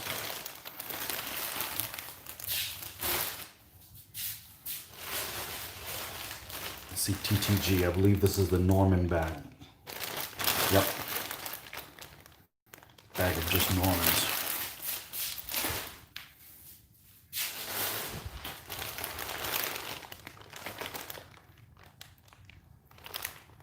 The shawls in there.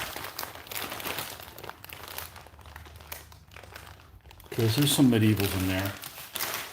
Set that one to the side. There's two bags of them, so I'm gonna go until we find them both. What's in here?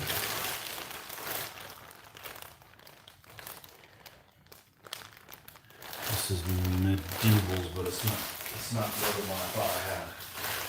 Maybe I got three of them. This is Turks, Ottoman, stuff like that.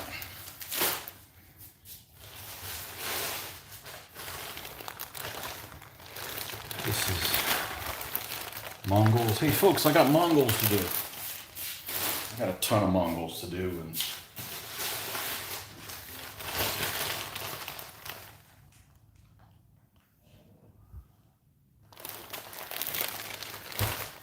yeah, it's a pretty big lead pile considering it's all in one scale.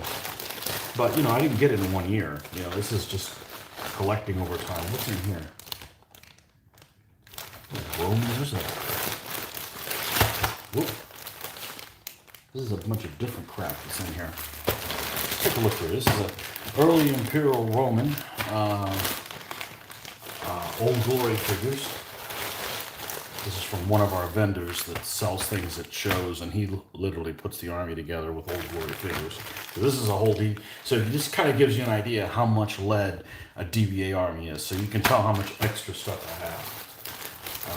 Let's see what we got here. This is what, Armenians? This is some extra Armenians I have to do a later Armenian army.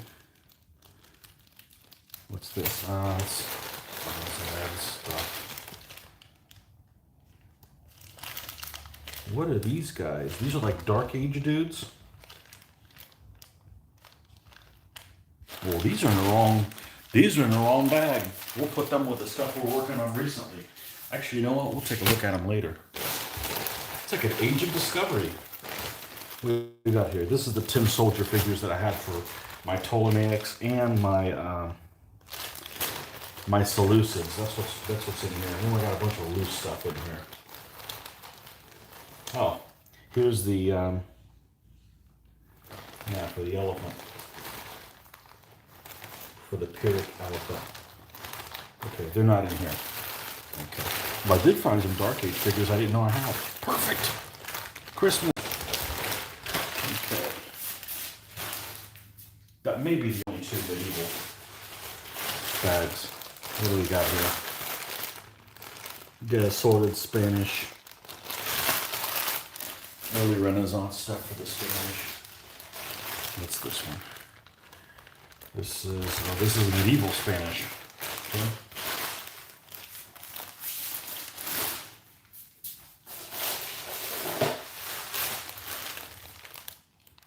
This is late East and West Roman.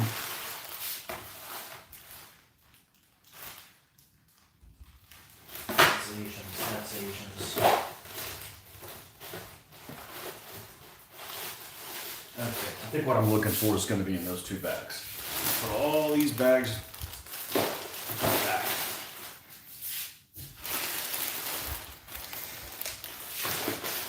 At some point, if I was bored, I'd probably go through here and sort them out a little bit better.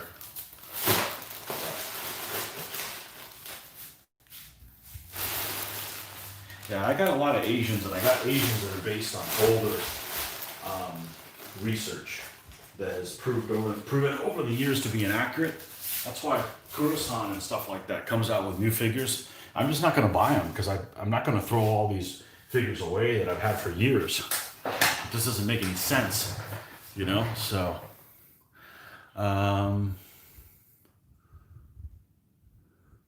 I used to think I had a lot of unpainted lead until I saw your stash. I don't have anything. I mean, I got a lot of this stuff, but I don't have a lot of... Oh, I found 2 other packs. Hold on. What do we got here? Oh, these are Landschneck type guys. Yeah, this is going to be it. This is going to be... if it's in here, it's going to be in one of these 2 bags. So of course, let's start with a smaller bag first. Well, they're both massive. All right.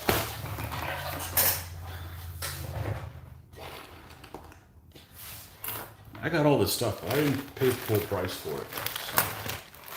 So this is an early Burgundian army, which really is going to end up being the basis for my 100 Years' War French when I build them. So. You got a what? I got a hernia just looking at your lead pile. It's not that big. I've seen all the crap that other people collect, and they're into different scales and different games, and I'm not into different games or different scales. So all mine's just 15s. Well, I got quite a few 20s, but they're stashed away. They're hidden somewhere. I got some notification hell coming through here. Let's kill this. Let's kill that. What's this? What do we got here? Right, that's it. Okay. All right, onward. Let's delve into this, which should be medievals, but not Norman, but also not Spanish. Okay, this is just horses. All right, here we got some guys. These are Mirliton figures, and they are wearing... They're wearing a helmet, no shield, and look like they have a lance. All right, so these are possible candidates here. But they're all the same pose, so they're not very exciting. That's Bowman. No. Crossbowman.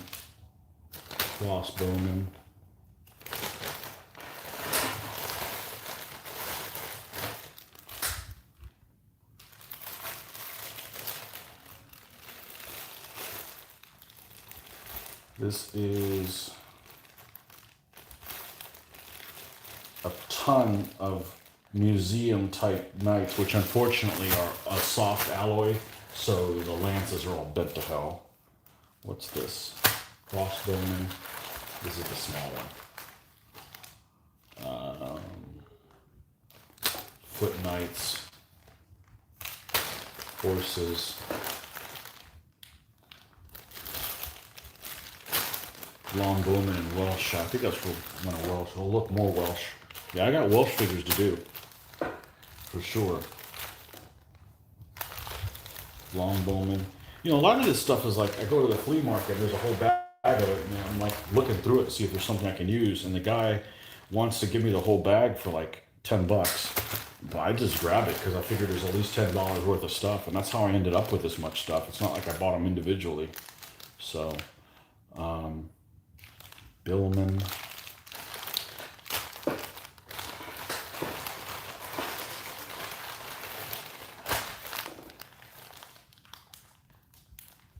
No. Oh, here's some guys. Here's these archers from, it's a figure that the figures that everybody likes that I don't love. Corvus Belli.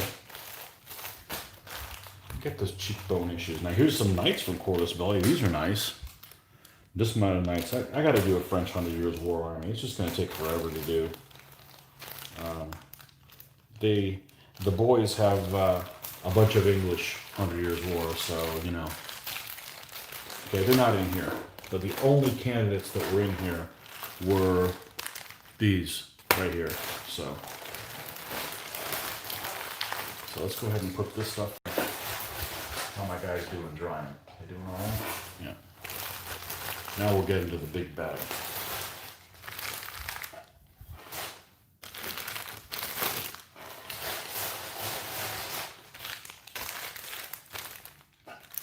Let's not throw the guys we pulled out back in there. Now they're going to have a lot of stuff that's out of period because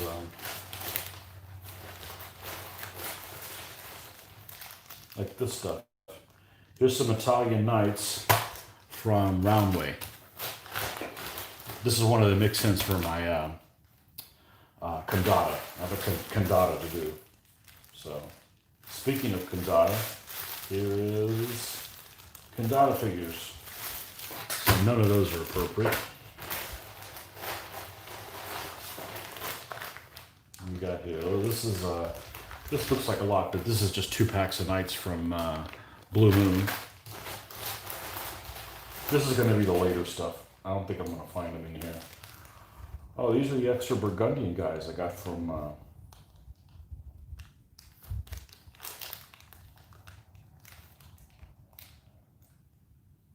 interesting. I got another Burgundian gun to build. Some pikemen.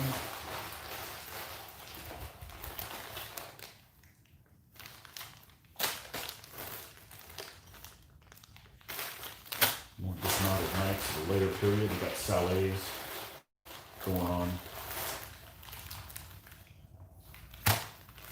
Langschnecks. Bombard. This doesn't fit on a 40 by 40. This thing's like 60 long.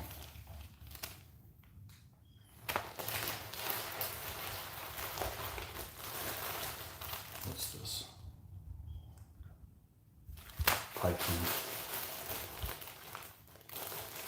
More of these museum guys that have the twisty lances. Pikemen from Swiss from minifigs. Don't tell me that's like the best thing. That's the best I can come up with. Those guys that have pulled off. And that's a stand. That cab stand takes the place of one of the light horse. So, what's this guy here? Oh, this is the guy that it's a gun crew from museum. Those guys are massively huge. Those guys in particular.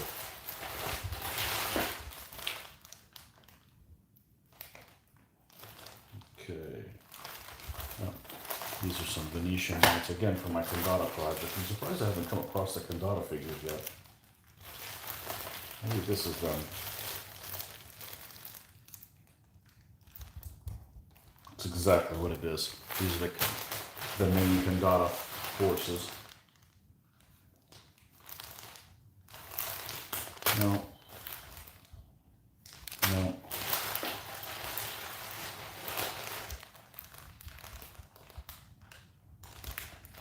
Nope, those guys have shields.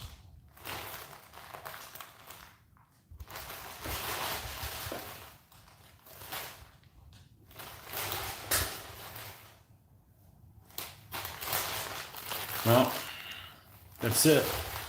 The only ones that are the ones that are even close to being appropriate are those guys.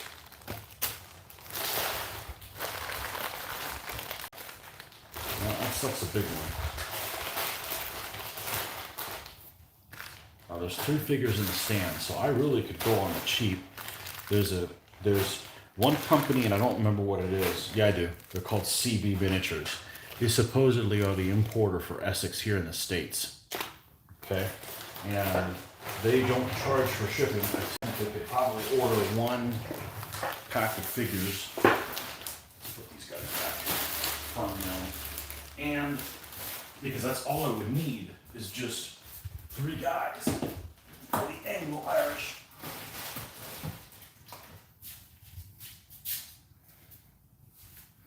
So, let's let these guys dry one little bit and then do something that I should have done while I was on the Essex site earlier,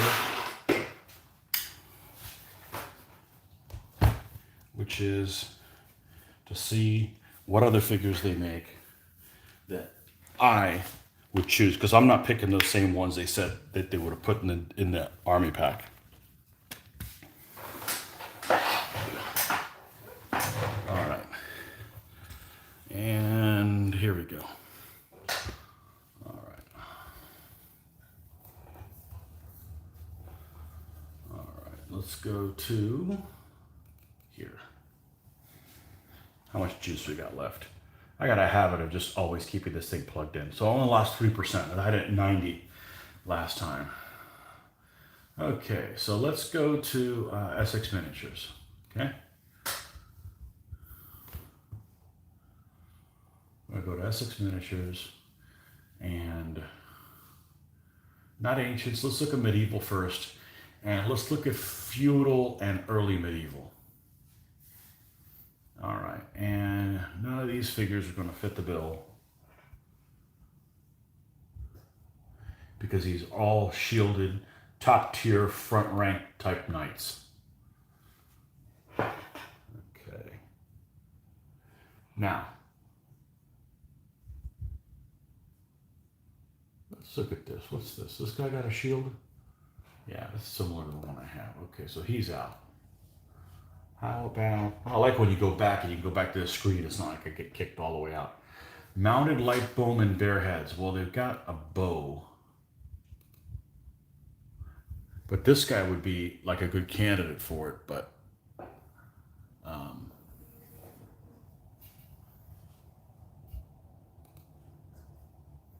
he's a bowman. Just like this guy. This guy be a good. That actually looks like a really nice figure. Mid 23, but I'm not necessarily looking. Okay, so here's a guy. So they recommended to use MER 23 and look at MID 25. Hobelars, which is what it was talking about. Look at this figure right here. That looks like a perfect candidate that what we're looking for. He's got no shield. He has a lance. Great, I left my Burgundians out. We'll put them away later. Let's write myself a note here. And they come 4 figures to a pack. MID 25. Okay. That looks like a pretty good, that looks like the winning candidate so far. All right. Then we go into some bowmen here. Oh, too far. Bowman.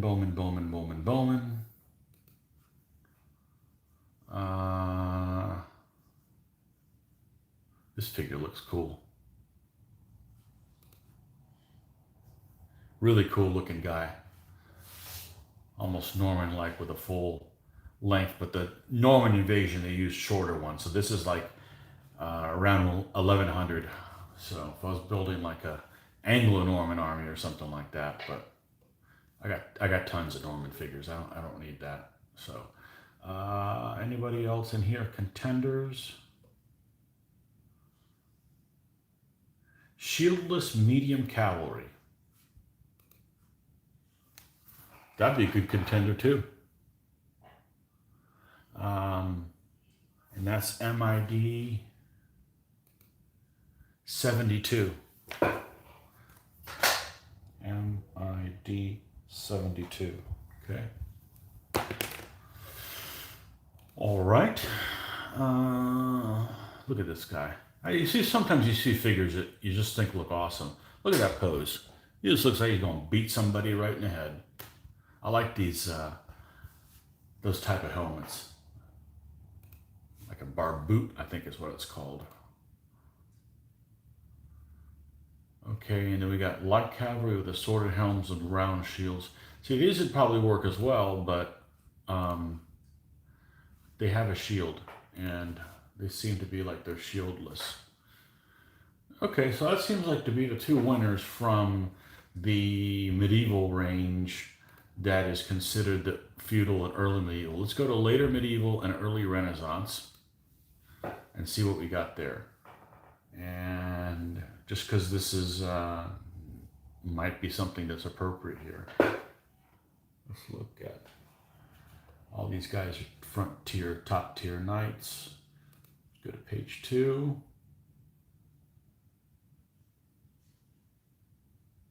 Yeah, see, this guy'd be okay too. This is the one they were recommending to use. But look, he has a jousting type lance and everything, and he talked about how they use their lance overhand. So you're not going to use one of those overhand. That's going to be a couched type lance. I would be more inclined to use this figure here. Okay, which is MER20, border horse.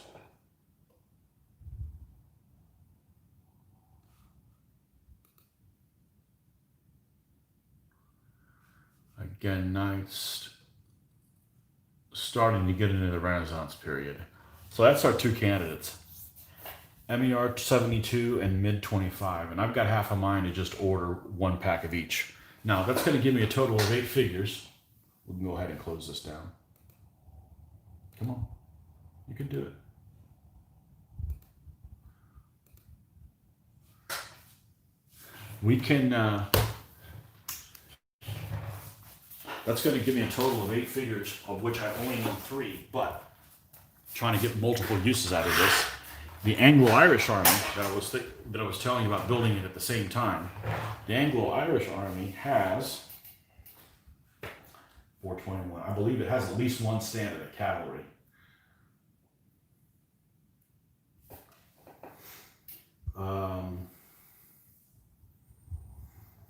It has a unit of Hobilars and Anglo-Irish horse or Irish horse.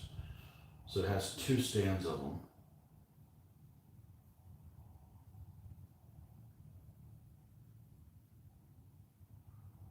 I think that's what I want to do. I think that's what I'm going to do. I'm going to order 1 pack of each of those to fulfill my Anglo-Irish horse for my Irish army. So there you go. There you have it. That's how it's done. And my lead pile gets bigger. Now, I got a lot of extra lead, but you know what I don't have? I don't have a ton of board games. People that have a bunch of board games, I know one person in particular. I know many people in particular, but one person in particular just keeps buying more stuff, and more stuff. It doesn't play what they have, and that's fine if you want to do it. But you know, I'm miniature-wise, I'm stuck on only one rule set. I'm stuck on only one scale, and you know, I've bought a lot of my stuff at I'd say at a significant discount, and that that works for me. So. I don't particularly find it wasteful what I've done because it's also been over, I don't know, 20 years or something like that. So it's been a while. It's not like I bought them all 1 year. The worst thing I think you can do is buy stuff and never do anything with it. So speaking of never doing anything with it, let's, I found a goop and I got goop on me. Hey, for those of you guys get excited about me making a mess, there you go. There you have it. I got getting my fingernails painted. We'll take care of that later. And we got some of the magnet on the magnet. Damn it, man. There you go. Live making a mess. Well, you know, I'm doing stuff I don't normally do. I don't bring my laptop onto this table and operate here. So get you guys excited. So how are Essex historicals or fantasy sculpts really look goofy? Well, the Essex historicals are kind of the standard, I think, that everything else is based off of. I think that since they make just about almost all of the armies make something for them. I think they're the kind of the standard that everything else is judged by now. 28 millimeter acquired taste, maybe. Yeah, I think they're good. My biggest gripe with them is that some of their older sculpts have the metal composition that is the older, so they bend their spears and pikes bend really easy. But other than that, they're just fine. Okay, Essex light horse. Irish light horse fans, your time has come. I'm not going to let this thing get away with that. I expect a disaster to happen. So we're going to move that off to the side. We're not dealing with that. We're not going to let that get on our figures that we've so patiently waited for. I'm not going to make that mistake. I'll make a different one. How about that? Okay. So we're going to glue these guys down, and then we can talk about some other stuff, and then I can do the basing on them because I want these guys to be ready to paint. Well, they got to dry, but I'll be able to paint them in the morning. So, okay, so let's get our epoxy here, 2-part epoxy. Okay, and get our little piece of cardboard that we're just tearing apart and using for this, and our mix-it stick. All right, so let's figure out who's gonna go on what stand. So we've got 2 stands of light horse. We've got 2 brown horses, so they're gonna go on 2 different stands. Where are the 2 brown horses? Here's a brown one, and here's a brown one. 2 medium brown horses. So one of them gets this one of them gets this guy. Well, this guy's got a red cape and there's reddish, very light reddish. And this guy's got a red shield, so automatically I'm thinking these guys are going to go like this. Unless I see some other issues. No, that should be okay. Should be all right. Okay. So, we're going to find our friend here and pop these guys off. Let's lose the glasses so I can see what the hell I'm doing. And these are glued down with super glue. But all you do is you take the side of your X-Acto knife, get it under the edge here, and just kind of work it.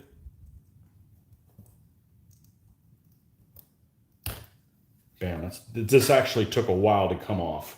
It's usually nothing like that. And where's our pile of reusable round bases?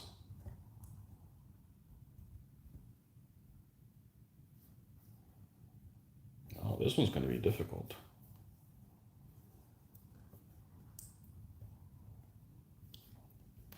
It is. Well, we'll come back to you. I find something difficult, I go around it and move on. I wonder why these guys are sticking so much. Probably because I'm filming this. There we go.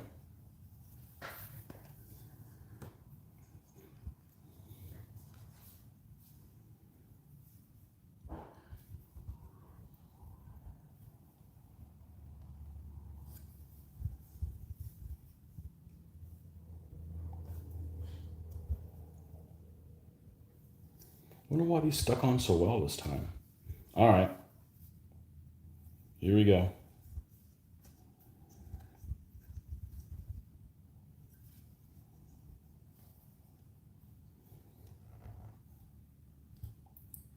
Try not to injure myself on camera.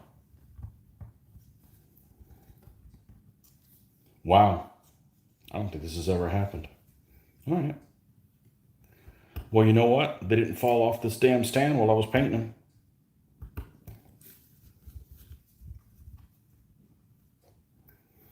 And that's really strange because normally super glue does not glue very well to super glue. And there's already some super glue there.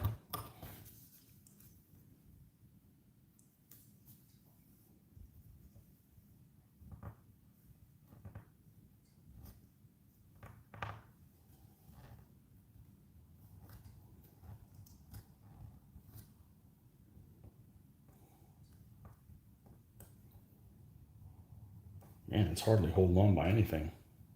Come on.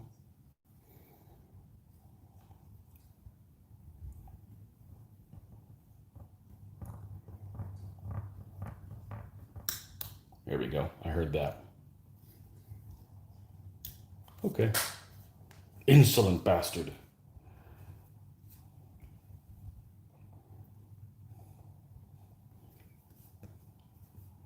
Okay, we'll have to straighten out his stand a little bit.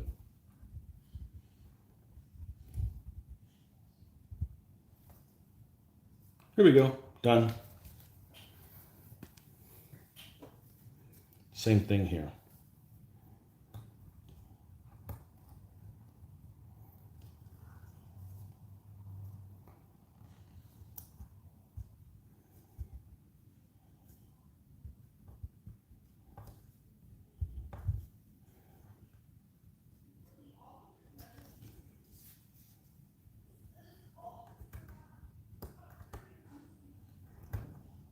I've actually taken a stand with epoxy down and gotten the figures off easier than this. Because it's all about getting underneath the stand and prying it up, and it'll break the connection. That's why I don't. That's why I tend to like epoxy better than super glue, because super glue tends to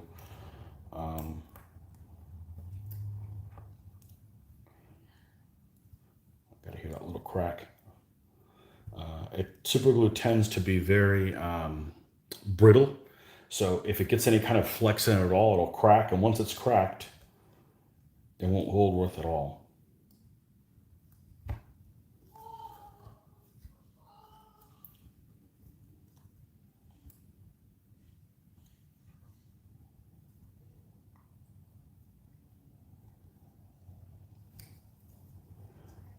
And I didn't put very much super glue on these ones down. I'm not doing anything different.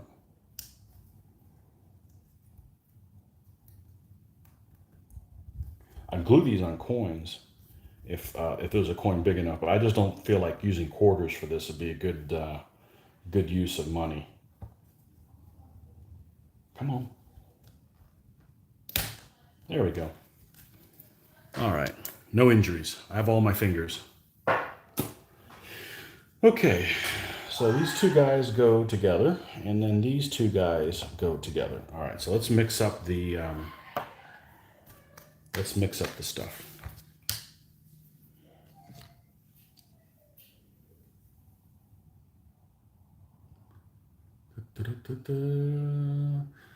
Just rewatched you and Mitch do your Greek battles. The bases were awful.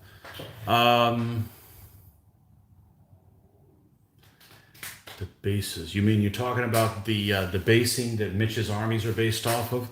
Yeah, they're on card and they don't match up well at all. They let's see. How could I put this nicely? They suck. Yeah. I agree with you. I agree with you. All right, we don't need a whole lot. All we got to do is glue two guys down. Also, man, this stuff's hard to get out. Okay, that should be enough. That should be more than enough there. And I mean, I've glued a lot of stuff down, and look how much I got left. I've used, I don't know, maybe 15% of this. So I don't remember how much both of these were together, but it wasn't more than $10 for both tubes.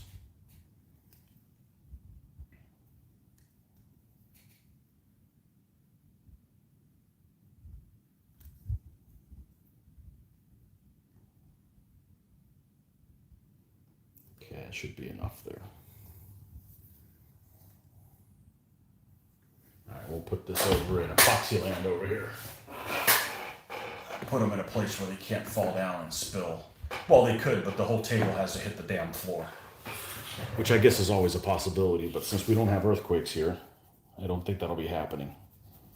All right, mix this stuff up. I was trying to mention earlier, I don't know if it was today or yesterday, that, oh yeah, I did mention it. That people huffing glue and stuff like that. Man, that just never occurred to me.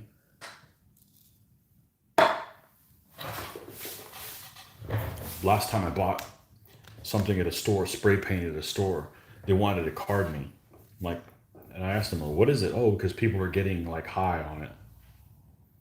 And I got tequila at home. What the hell would I want to get high on freaking paint fumes? That's stupid. And thank you. And then the person working the register started to befriended me and started telling me about someone in her family who had abused drugs and, I don't know, got weird. And that's why I don't go to Walmart anymore. Oh, man.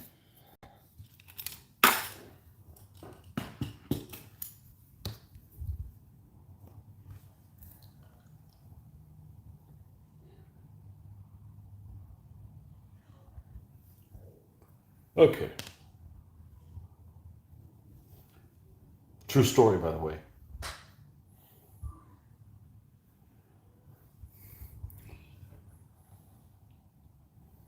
I'm going to put these two guys on here.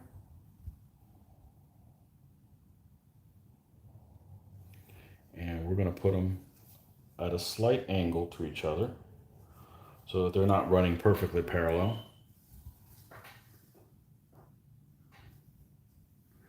And this stand,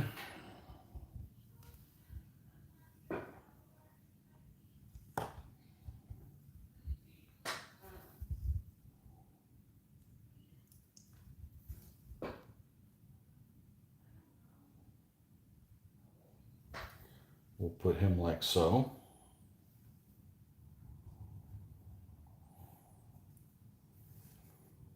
And this one like this.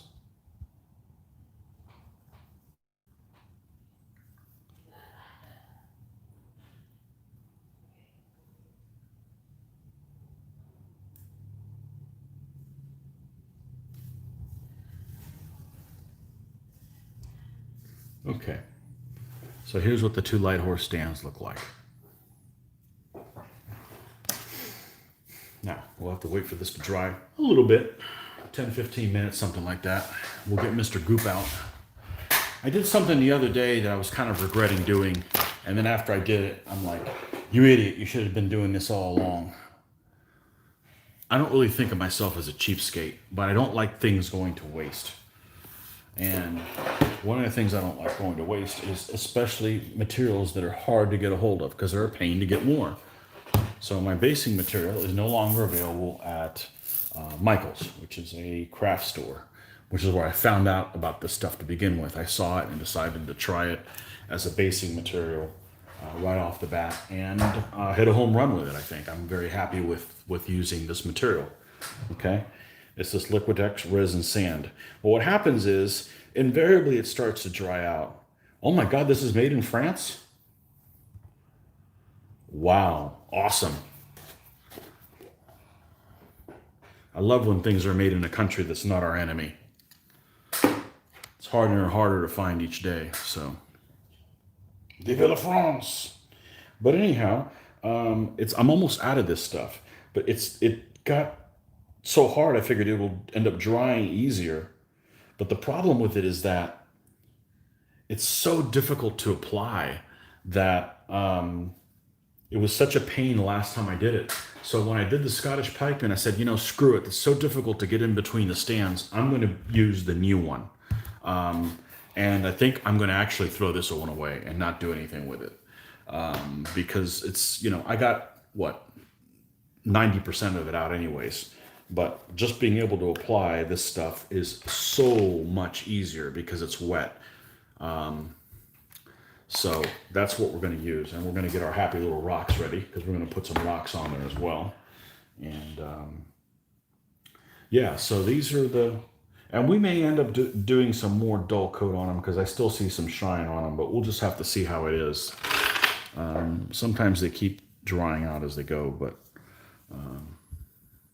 yeah, these little guys, and I can back them up and everything. So even though I'm getting the Anglo-Irish horse, the Anglo-Irish horse is a calf stand that takes the place of one of these in the army.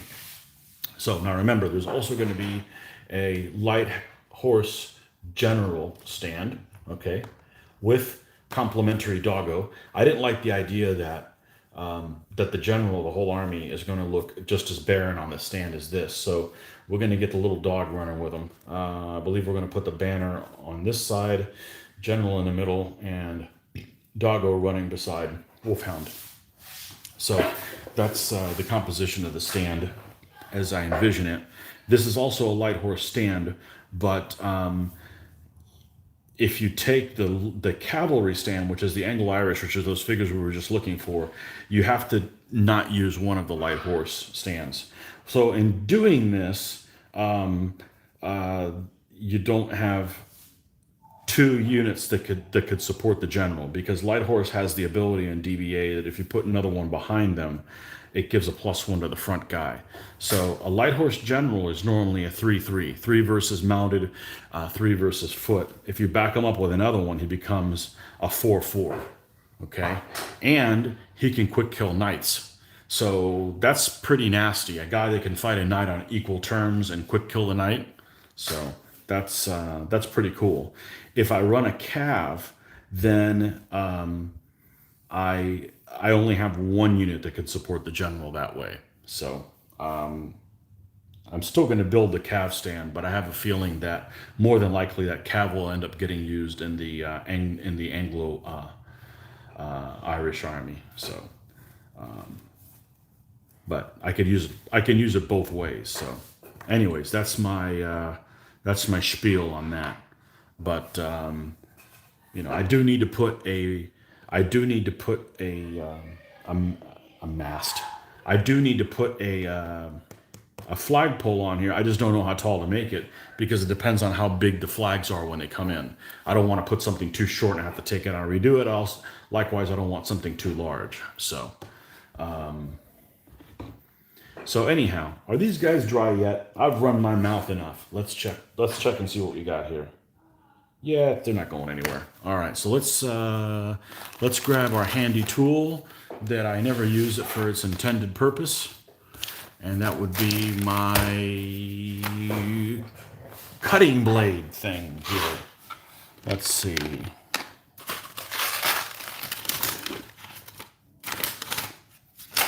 Here it is.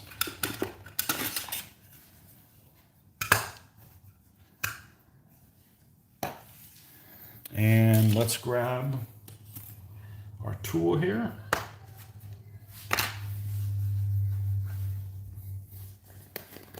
One of the few items I have that I don't have to shake up before I use it. All right. Glasses off so I can see.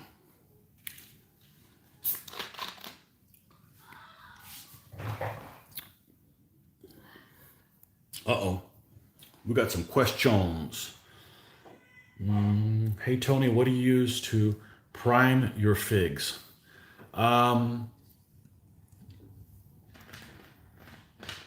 Black paint, either Model Master Acryl or Model Master Enamel.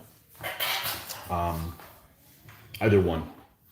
The Model Master Acryl is my preference, but it's becoming hard to find it.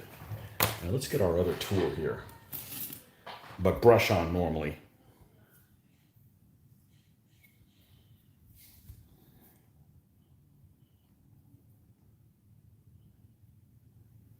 Okay, let's all right, let's get a scoop of this stuff. This comes pre-mixed.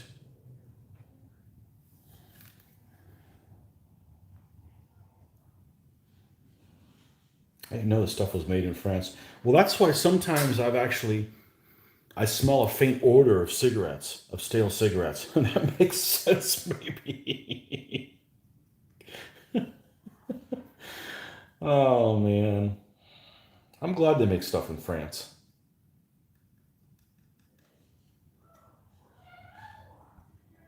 More Western countries should make, more freedom-loving countries should make things for our hobby.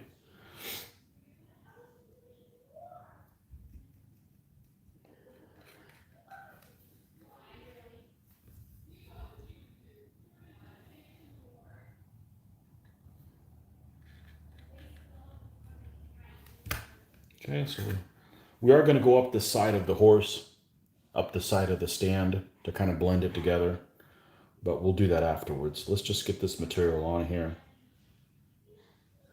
And what time is it? It's 5:20 p.m. So tomorrow morning I should be able to start painting it. It shouldn't be an issue. Now I'm not going to be able to finish painting it and I only have maybe an hour to work on it before I got to go to where. So it's not going to be until tomorrow evening when we'll be able to finish this. So.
And this is water cleanup completely.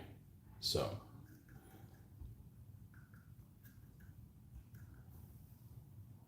the first time I bought this was like $10 for this tub. Then the next time I went to the store, I bought the second one because this is the third one I've ever bought. And I've just started using it. So it goes a long way. I mean, we're doing really small things for what this is for. I'm not really sure what the actual, well, it's a texture gel. So I guess if you're doing some kind of, artwork or something, it's just useful for that. But I find this is a great product. And, but anyways, I had to buy it on Amazon the second time.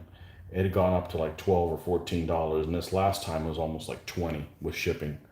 I think I had to get it from an art supply store because Amazon was out. I had to order this one already when the whole virus crap was going on. So Amazon was out of it. They didn't know when they were going to restock, etc. So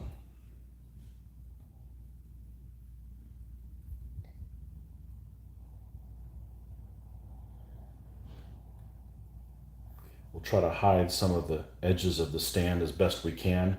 Now this is going to recede a little bit, so it's not that huge of a deal.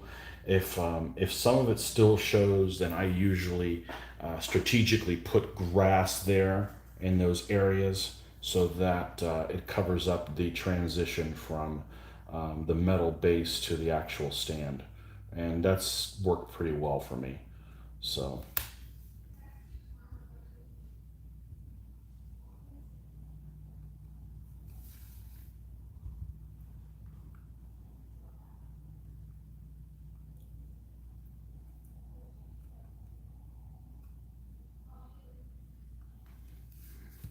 One morning I woke up, I want to say it was a Saturday and Sunday, and did all the basing for, after it was already done, I did the painting after this is dried on all of the, like 4 stands. I want to say that was when I did the skirmishers, the 6 stands of skirmishers. It took like freaking 4 hours to paint it. So, I mean, it takes a while. It's not, well, maybe I take longer than most people, but I don't want to do a shoddy job here at the end and screw up everything that we spent so much time doing. So we do need to do one more thing, and that's we're going to add some little rocks on there, but we'll do that at the end for both stands. Okay.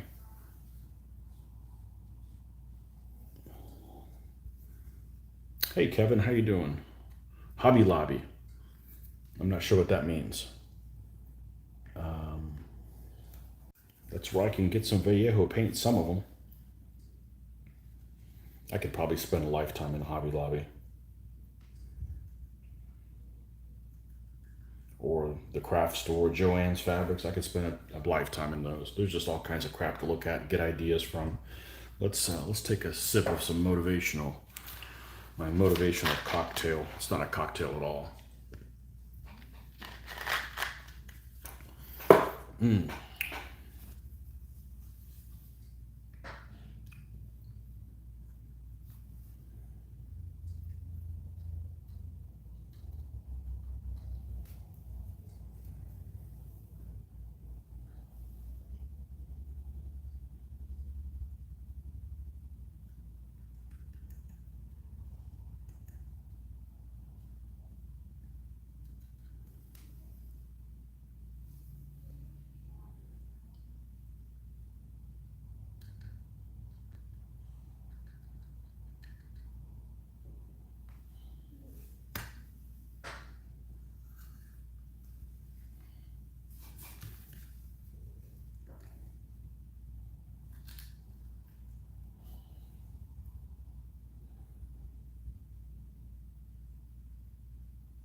And this is water cleanup. Like one day I forgot, I was so excited about doing this, I forgot to clean my tools afterwards. And I'm like, oh shit. And these are army painter tools.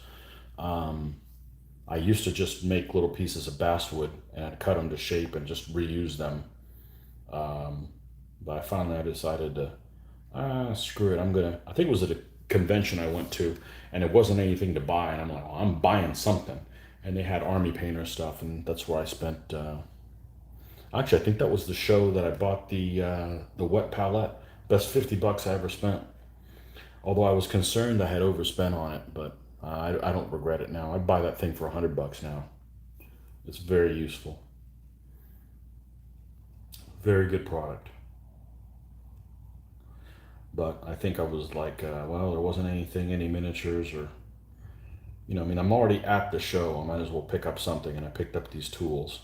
So, but anyhow, I forgot to clean them off at the end of an evening, and you just run them under some water, not even very long, and this stuff comes right off.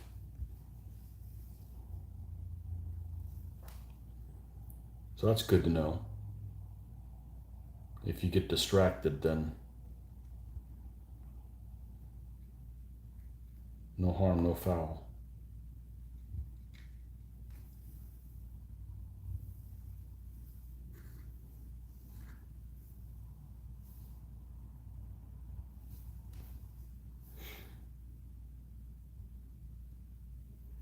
Okay, let's put some there. Let's put a little bit more here.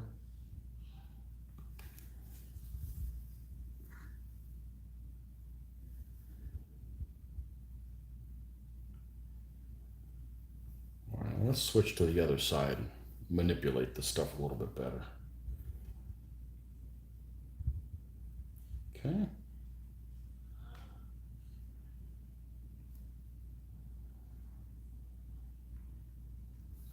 And they make another product that I have. This one's called resin sand, and this is the more gritty one. For the desert, I have used for like sand dunes and stuff. I've used one called natural sand. So the natural sand is less.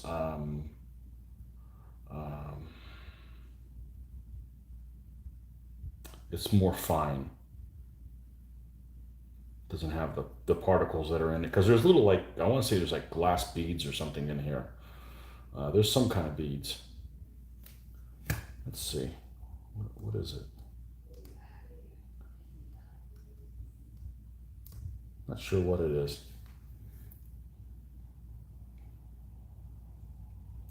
They're semi-clear.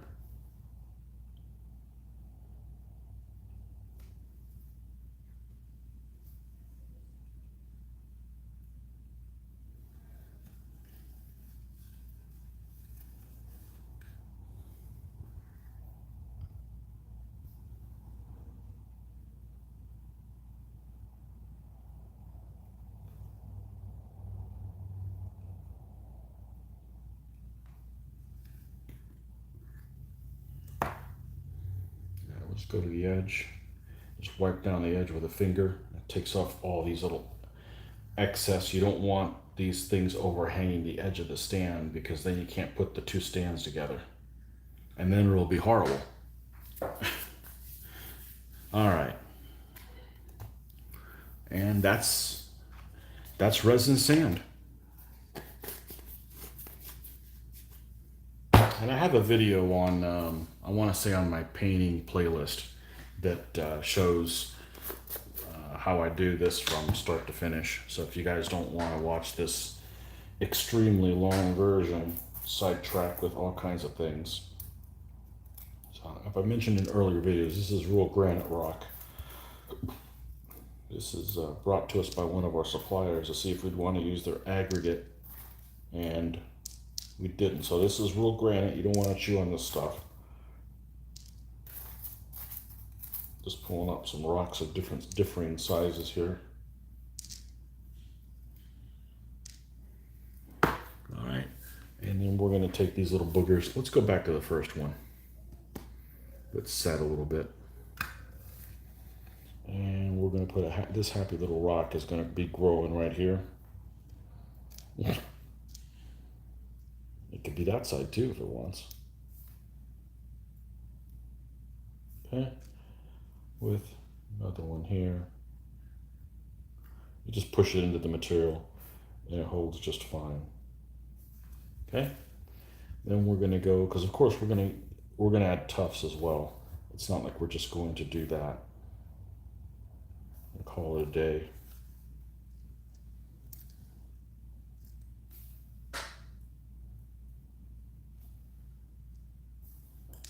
Whee!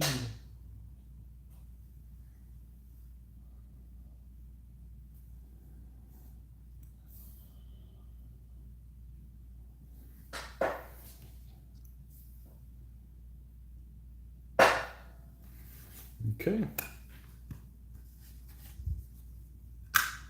This guy. It's a big rock. Where did we put that one? That one's off to one side. We'll put this one in the middle. How about that? Look out for flying rocks. Not falling rocks, flying rocks.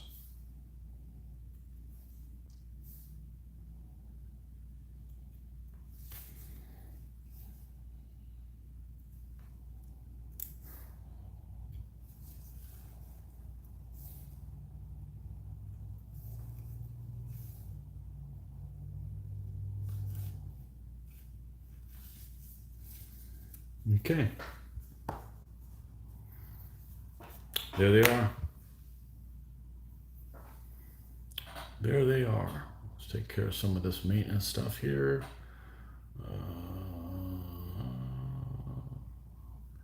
Nothing. Okay. An hour and 15 minutes. That's it. I thought it was longer than that. Okay. We'll well, now since we found out we don't have to clean them up tonight, we won't clean them up. The hell with you. All right. Yeah, so those 2 codes of Anglo-Irish.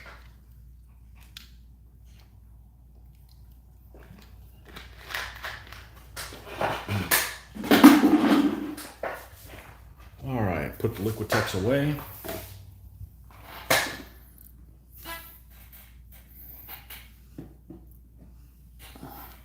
All right, now we know the commander's horse is going to be piebald. And I'm not sure if it'll be black and white or brown and white. So we know we're going to do that. So I think we'll make this guy's horse like a buff color. And since people are still watching, I'm going to keep going. Good morning, Greg. So basing the light horse progress has been swift. Yeah, I'm pushing the envelope. So these guys are done and they'll be able to join the rest of the damn army here shortly. And all I would need to do is get this light horse general stand and I can play him as is. So, but we're still waiting on the Little Big Man Studios flag for that. So let's go and grab this right here. We're going to move these 2 guys off camera and out of the way.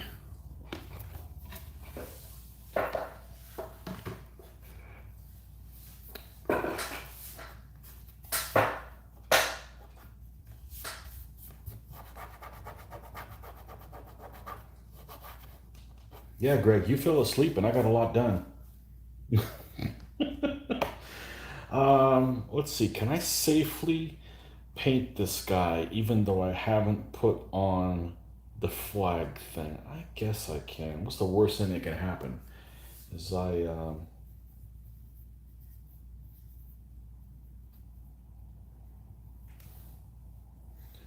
me take a look at something. Take a look at something. Look at my reference material here and see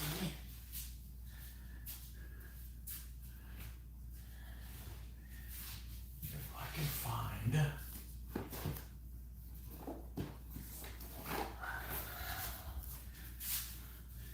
reference material. Reference ideas, how about that? This is from my Celtic Warriors book. And see.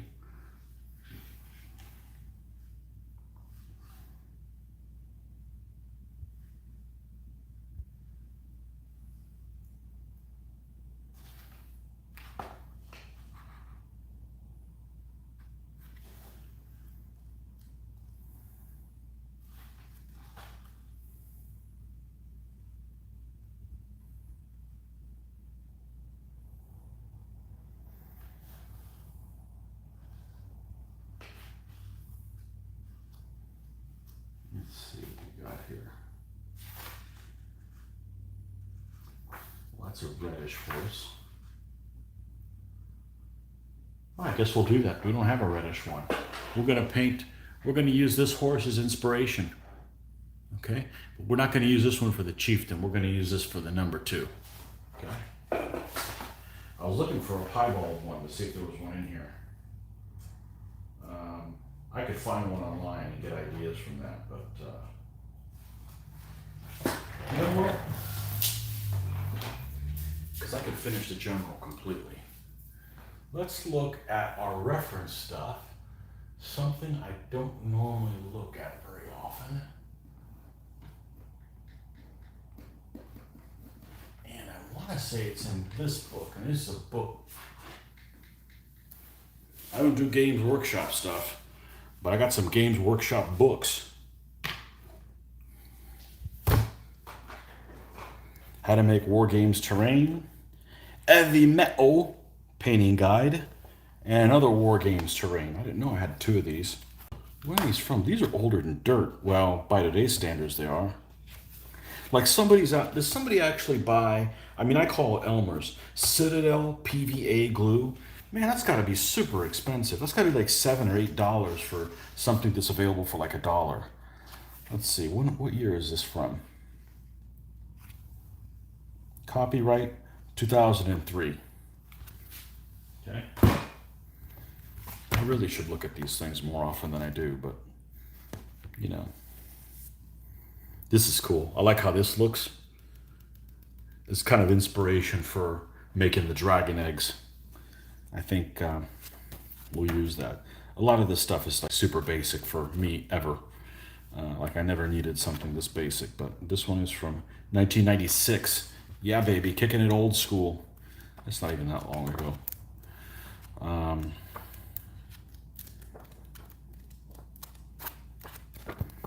Anyhow, Heavy Metal Painting Guide. This is probably older than that. Look, it even says Citadel Miniatures. So let's see what this is from. This one is from 1993. Now, there's horses in here. And yeah, these horse markings. Not that I've really ever used this, but I remember it being in here. So where are the horse? Here we go. Piebald. Okay. Looks like a Holstein.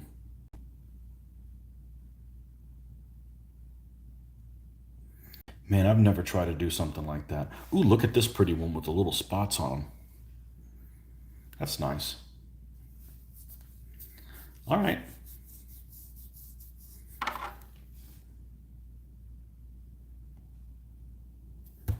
Let's do one of those. I guess I'll do it black and white. If I don't like it, I'll just repaint it. Not that big of a deal. All right, Commander. Might as well call this guy Pinky, because he's gonna have a pink cloak. I'm thinking. Maybe not. Maybe I'll change my mind later. Okay.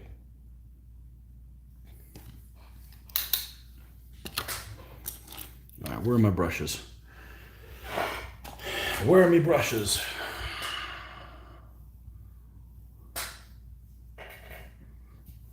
Yes, I'm Alexander the hairdresser. Exactly. Yeah, there's a lot of cool, I don't have that many. When first started going to Historicon, they started adding more colors to them, and I think they made the shirts crappier. I think just having a solid color shirt with just one color ink design works better than ones that are too busy. So, um, yeah, this was what? This is the year. This was 2018. Yeah, this is the year that went back to the Stalingrad Hotel. Um, I remember we got out of the car and that place looked like an airplane had crashed into the front of it. It was really it's just embarrassing. It's embarrassing that gamers have to go to such shithole locations. I mean, I don't have to stay at the Ritz Carlton, but you know, we work hard to stay at these places, and you know, the air conditioning needs to work. The toilets don't need to overflow. It's like, come on, you know, just because some people are like super cheap about it. That place was embarrassing. Now the new Lancaster Convention Center is super nice. That's how it should have been all along. So, and they opened up registration 2 weeks ago, and it'll be the first time that we'll be actually able to stay at the hotel. So, I'm looking forward to that and going to well, there's an Irish pub right next to it. Talk about reason to build these guys. So. They you know, we can have a couple drinks and not have to worry about driving back. So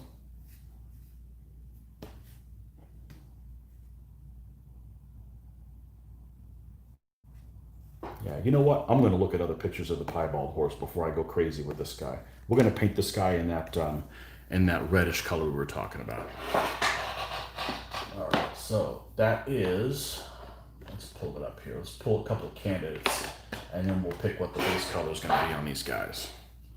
So we have a mahogany brown. Okay. We have a cavalry brown. Ooh, I like that one. Purdy. That one already won. Here's another one. This one, what is it? Saddle brown. No, I like cavalry brown. The first horse I ever painted was in this color. It's from my Spanish army. And it was this type of a color, and it turned out wonderful. I like the way it turned out. And I'm the artist, so as long as I'm happy.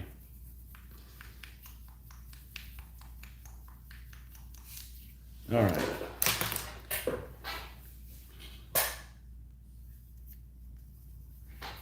Alexander the hairdresser. Yep. That's him.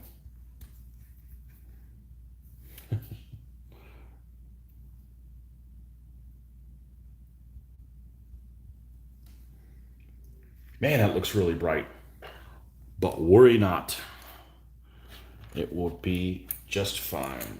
What kind of saddle do these guys have? Quilted.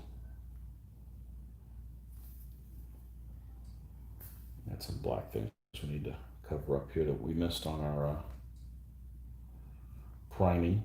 No big deal.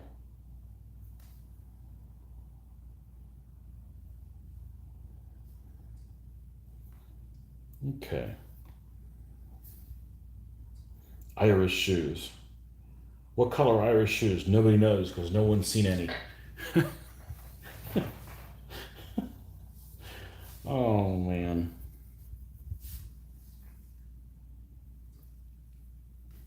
All right. So we're going to take this cavalry brown and let's add some black to it.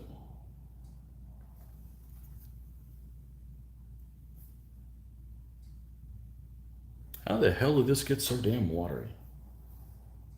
Let's try it again. Cavalry brown, take two, action.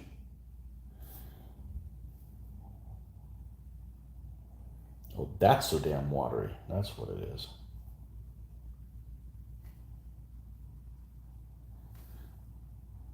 Oh, not. Need to go darker than that. Let's try this.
We could do better. We can do better than this.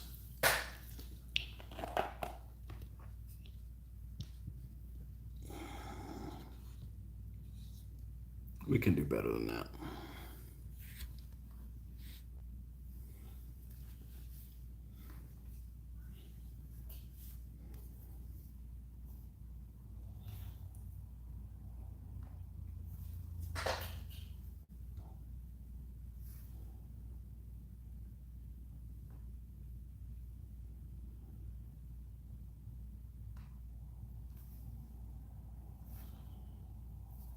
What is this underneath here? Okay, looks like it's just like maybe some miscast. Like there's some kind of a step or something on the side of the horse, but I think that's just something, a bad casting or something like that. These chieftain figures came with 4 figures and only 1 banner guy. The other guy that came and only no, came with 1 chieftain like this. Maybe another one. So supposedly all chieftains, but I wanted the guy that was on the light horse stand to look special too. So we went ahead and went with the same figure out of that pack.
I was actually surprised that I've heard that a lot of people don't enjoy playing horses.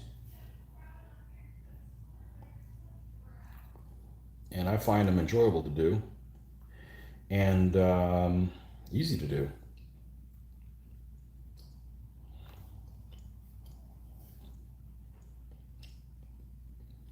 I can see not liking to paint faces.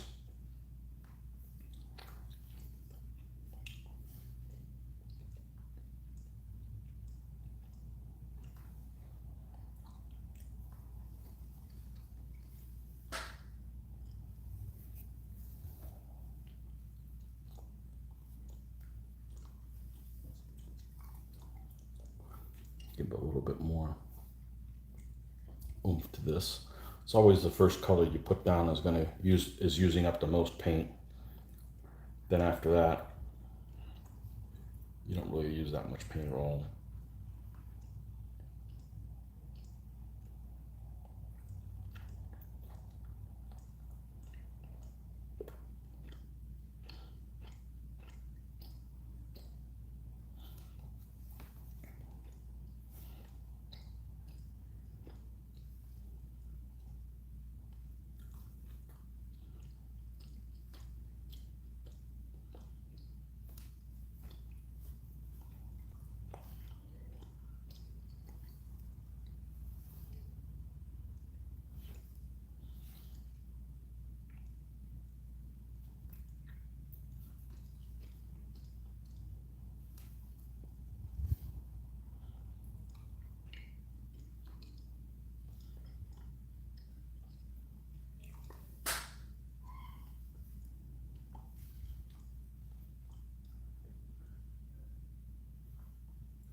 Almost done with everything on this horse for the first color.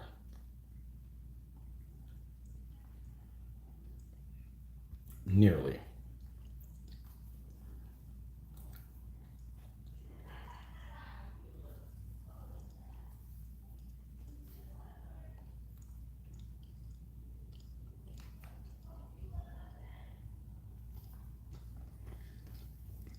Okay, let's add more of this. And start bringing it up.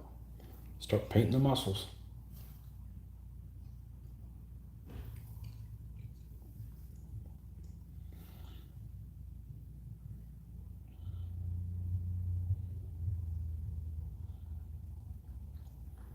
Again, we're going to leave the darker portions towards the bottom of the leg.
Hold on 1 second.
Okay, did you guys enjoy watching paint dry? All right. Man, you guys are bored. 8 of you guys. All right. I was looking at him like, man, I've only been out this for an hour and a half, but I think I got disconnected somewhere in between there. So maybe it's close to 4 hours or something like that. Let's see, it's 6. Yeah, I think so. Okay. Well, I don't know when I'm going to be able to, I don't know when I'm going to stop, but we're going to keep going as long as we can go. So, because this is super freaking useful for me. So, the sooner I get this army done, the sooner I can work on another one. I'm not even that excited to play these guys. All they're going to do is just get their ass kicked the way I've been rolling lately. So, okay.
We got some black priming here that didn't stick.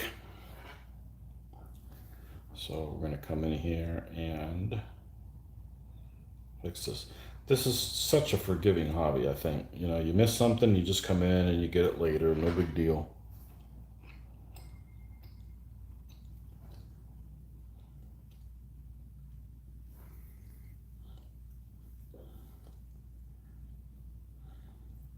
Let's just paint that up so it's not glaring at you in a super bright silver.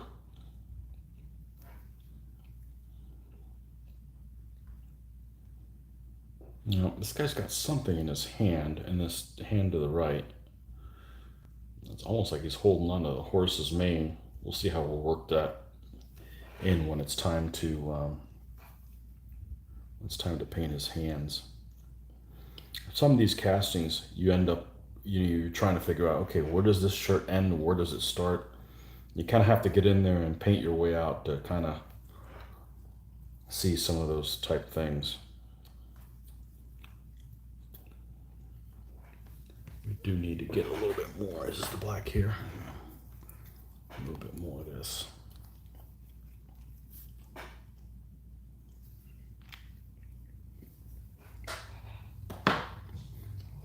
As always, if you guys enjoy these kind of videos, make sure you're subscribed so you can be notified as soon as I go online and we can paint along together.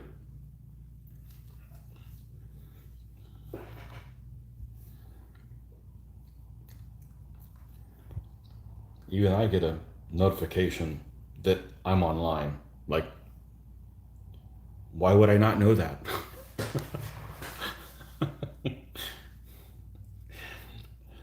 Oh, technology's funny sometimes. Funny, peculiar.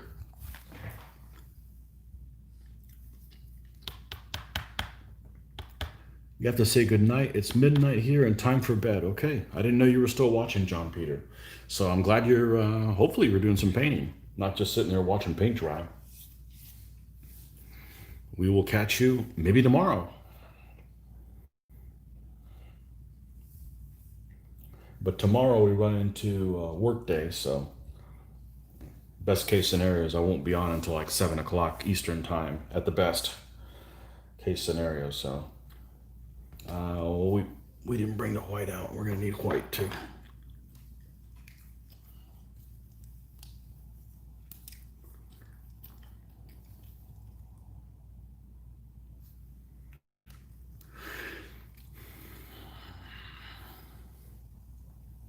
Well, I don't have game tomorrow, so if both the knights come in and the flags come in, I can do both videos the same day and not be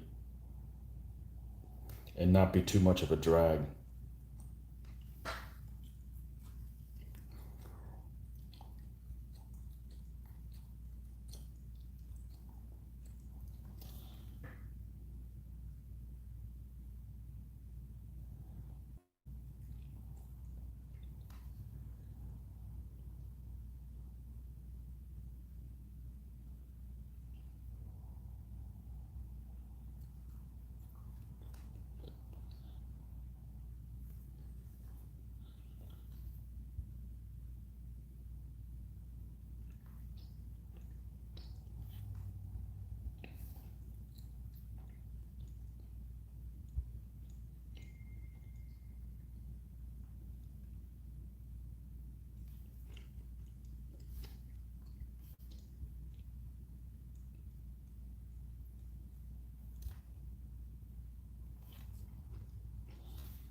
So my homework assignment today is going to be, let's research a piebald horse.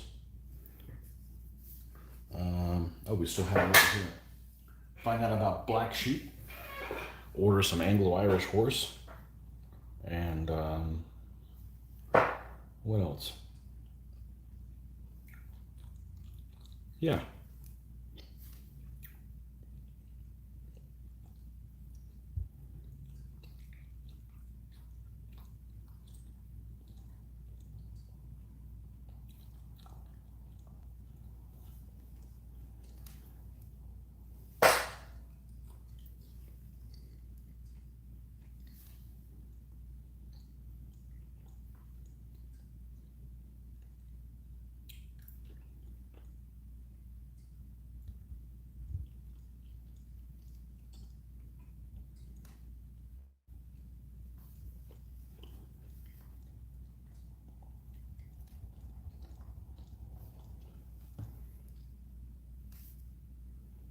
What happens if I do this? Ooh, I like that.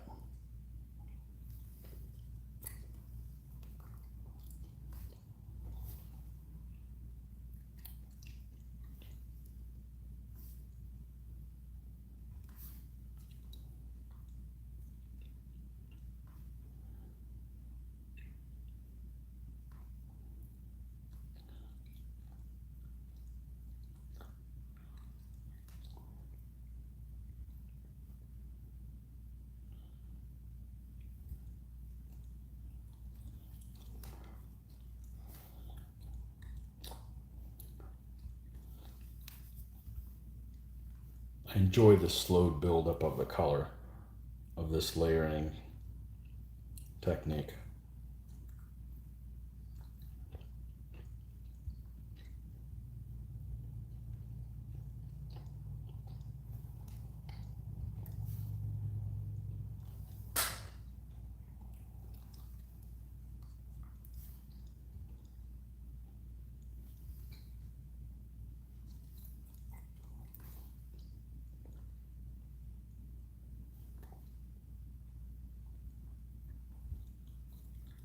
We're almost done with the horse flesh here.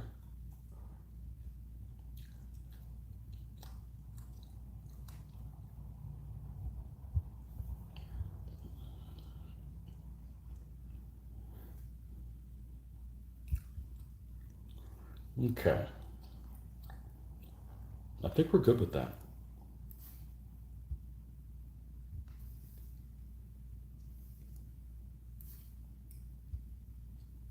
Okay. Now,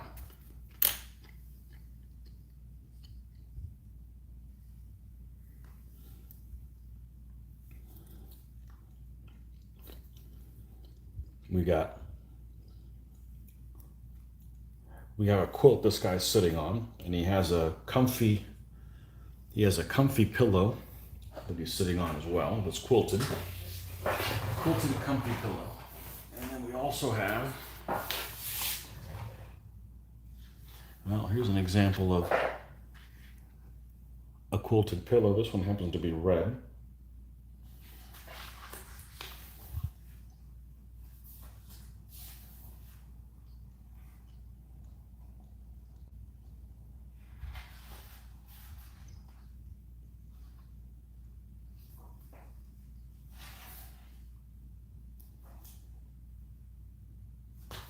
Yeah. Okay.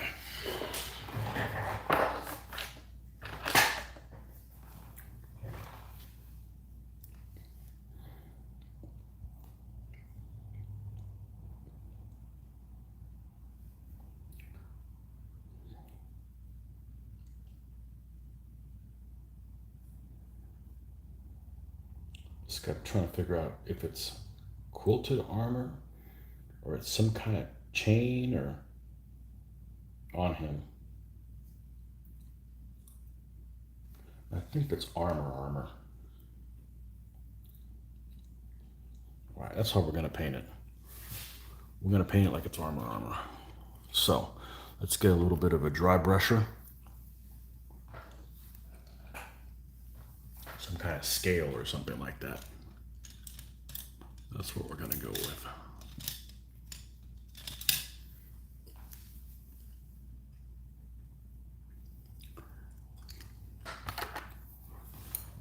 Okay.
Okay. So I think we got all, it looks like it's like scale armor that's on this guy. That's what we're gonna go with.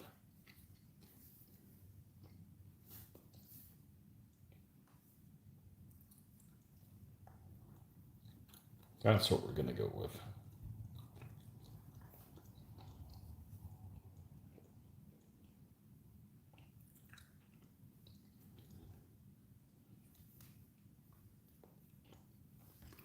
All right.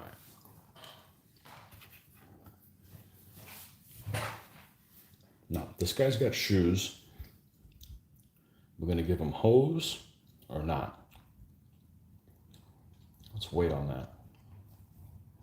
He's going to have a shirt too. Let's go ahead and paint his face now.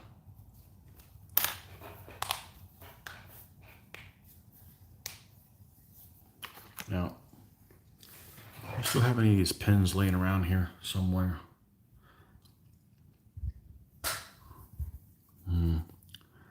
We're not going to mess with that right now.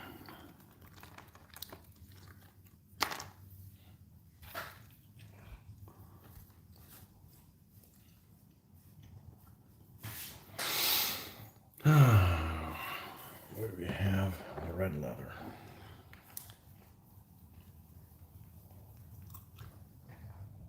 You can tell on these light horses they're drying how they're more transparent towards the outside of the stand. You can tell it's already transparent because it is semi-gloss, but it's semi-transparent, but it is like almost like a gloss finish on there. So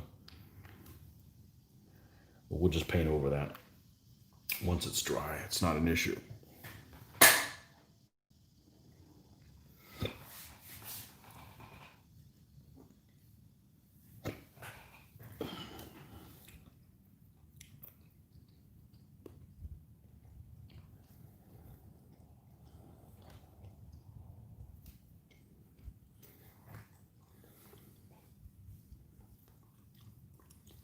You know what? It's 6:15.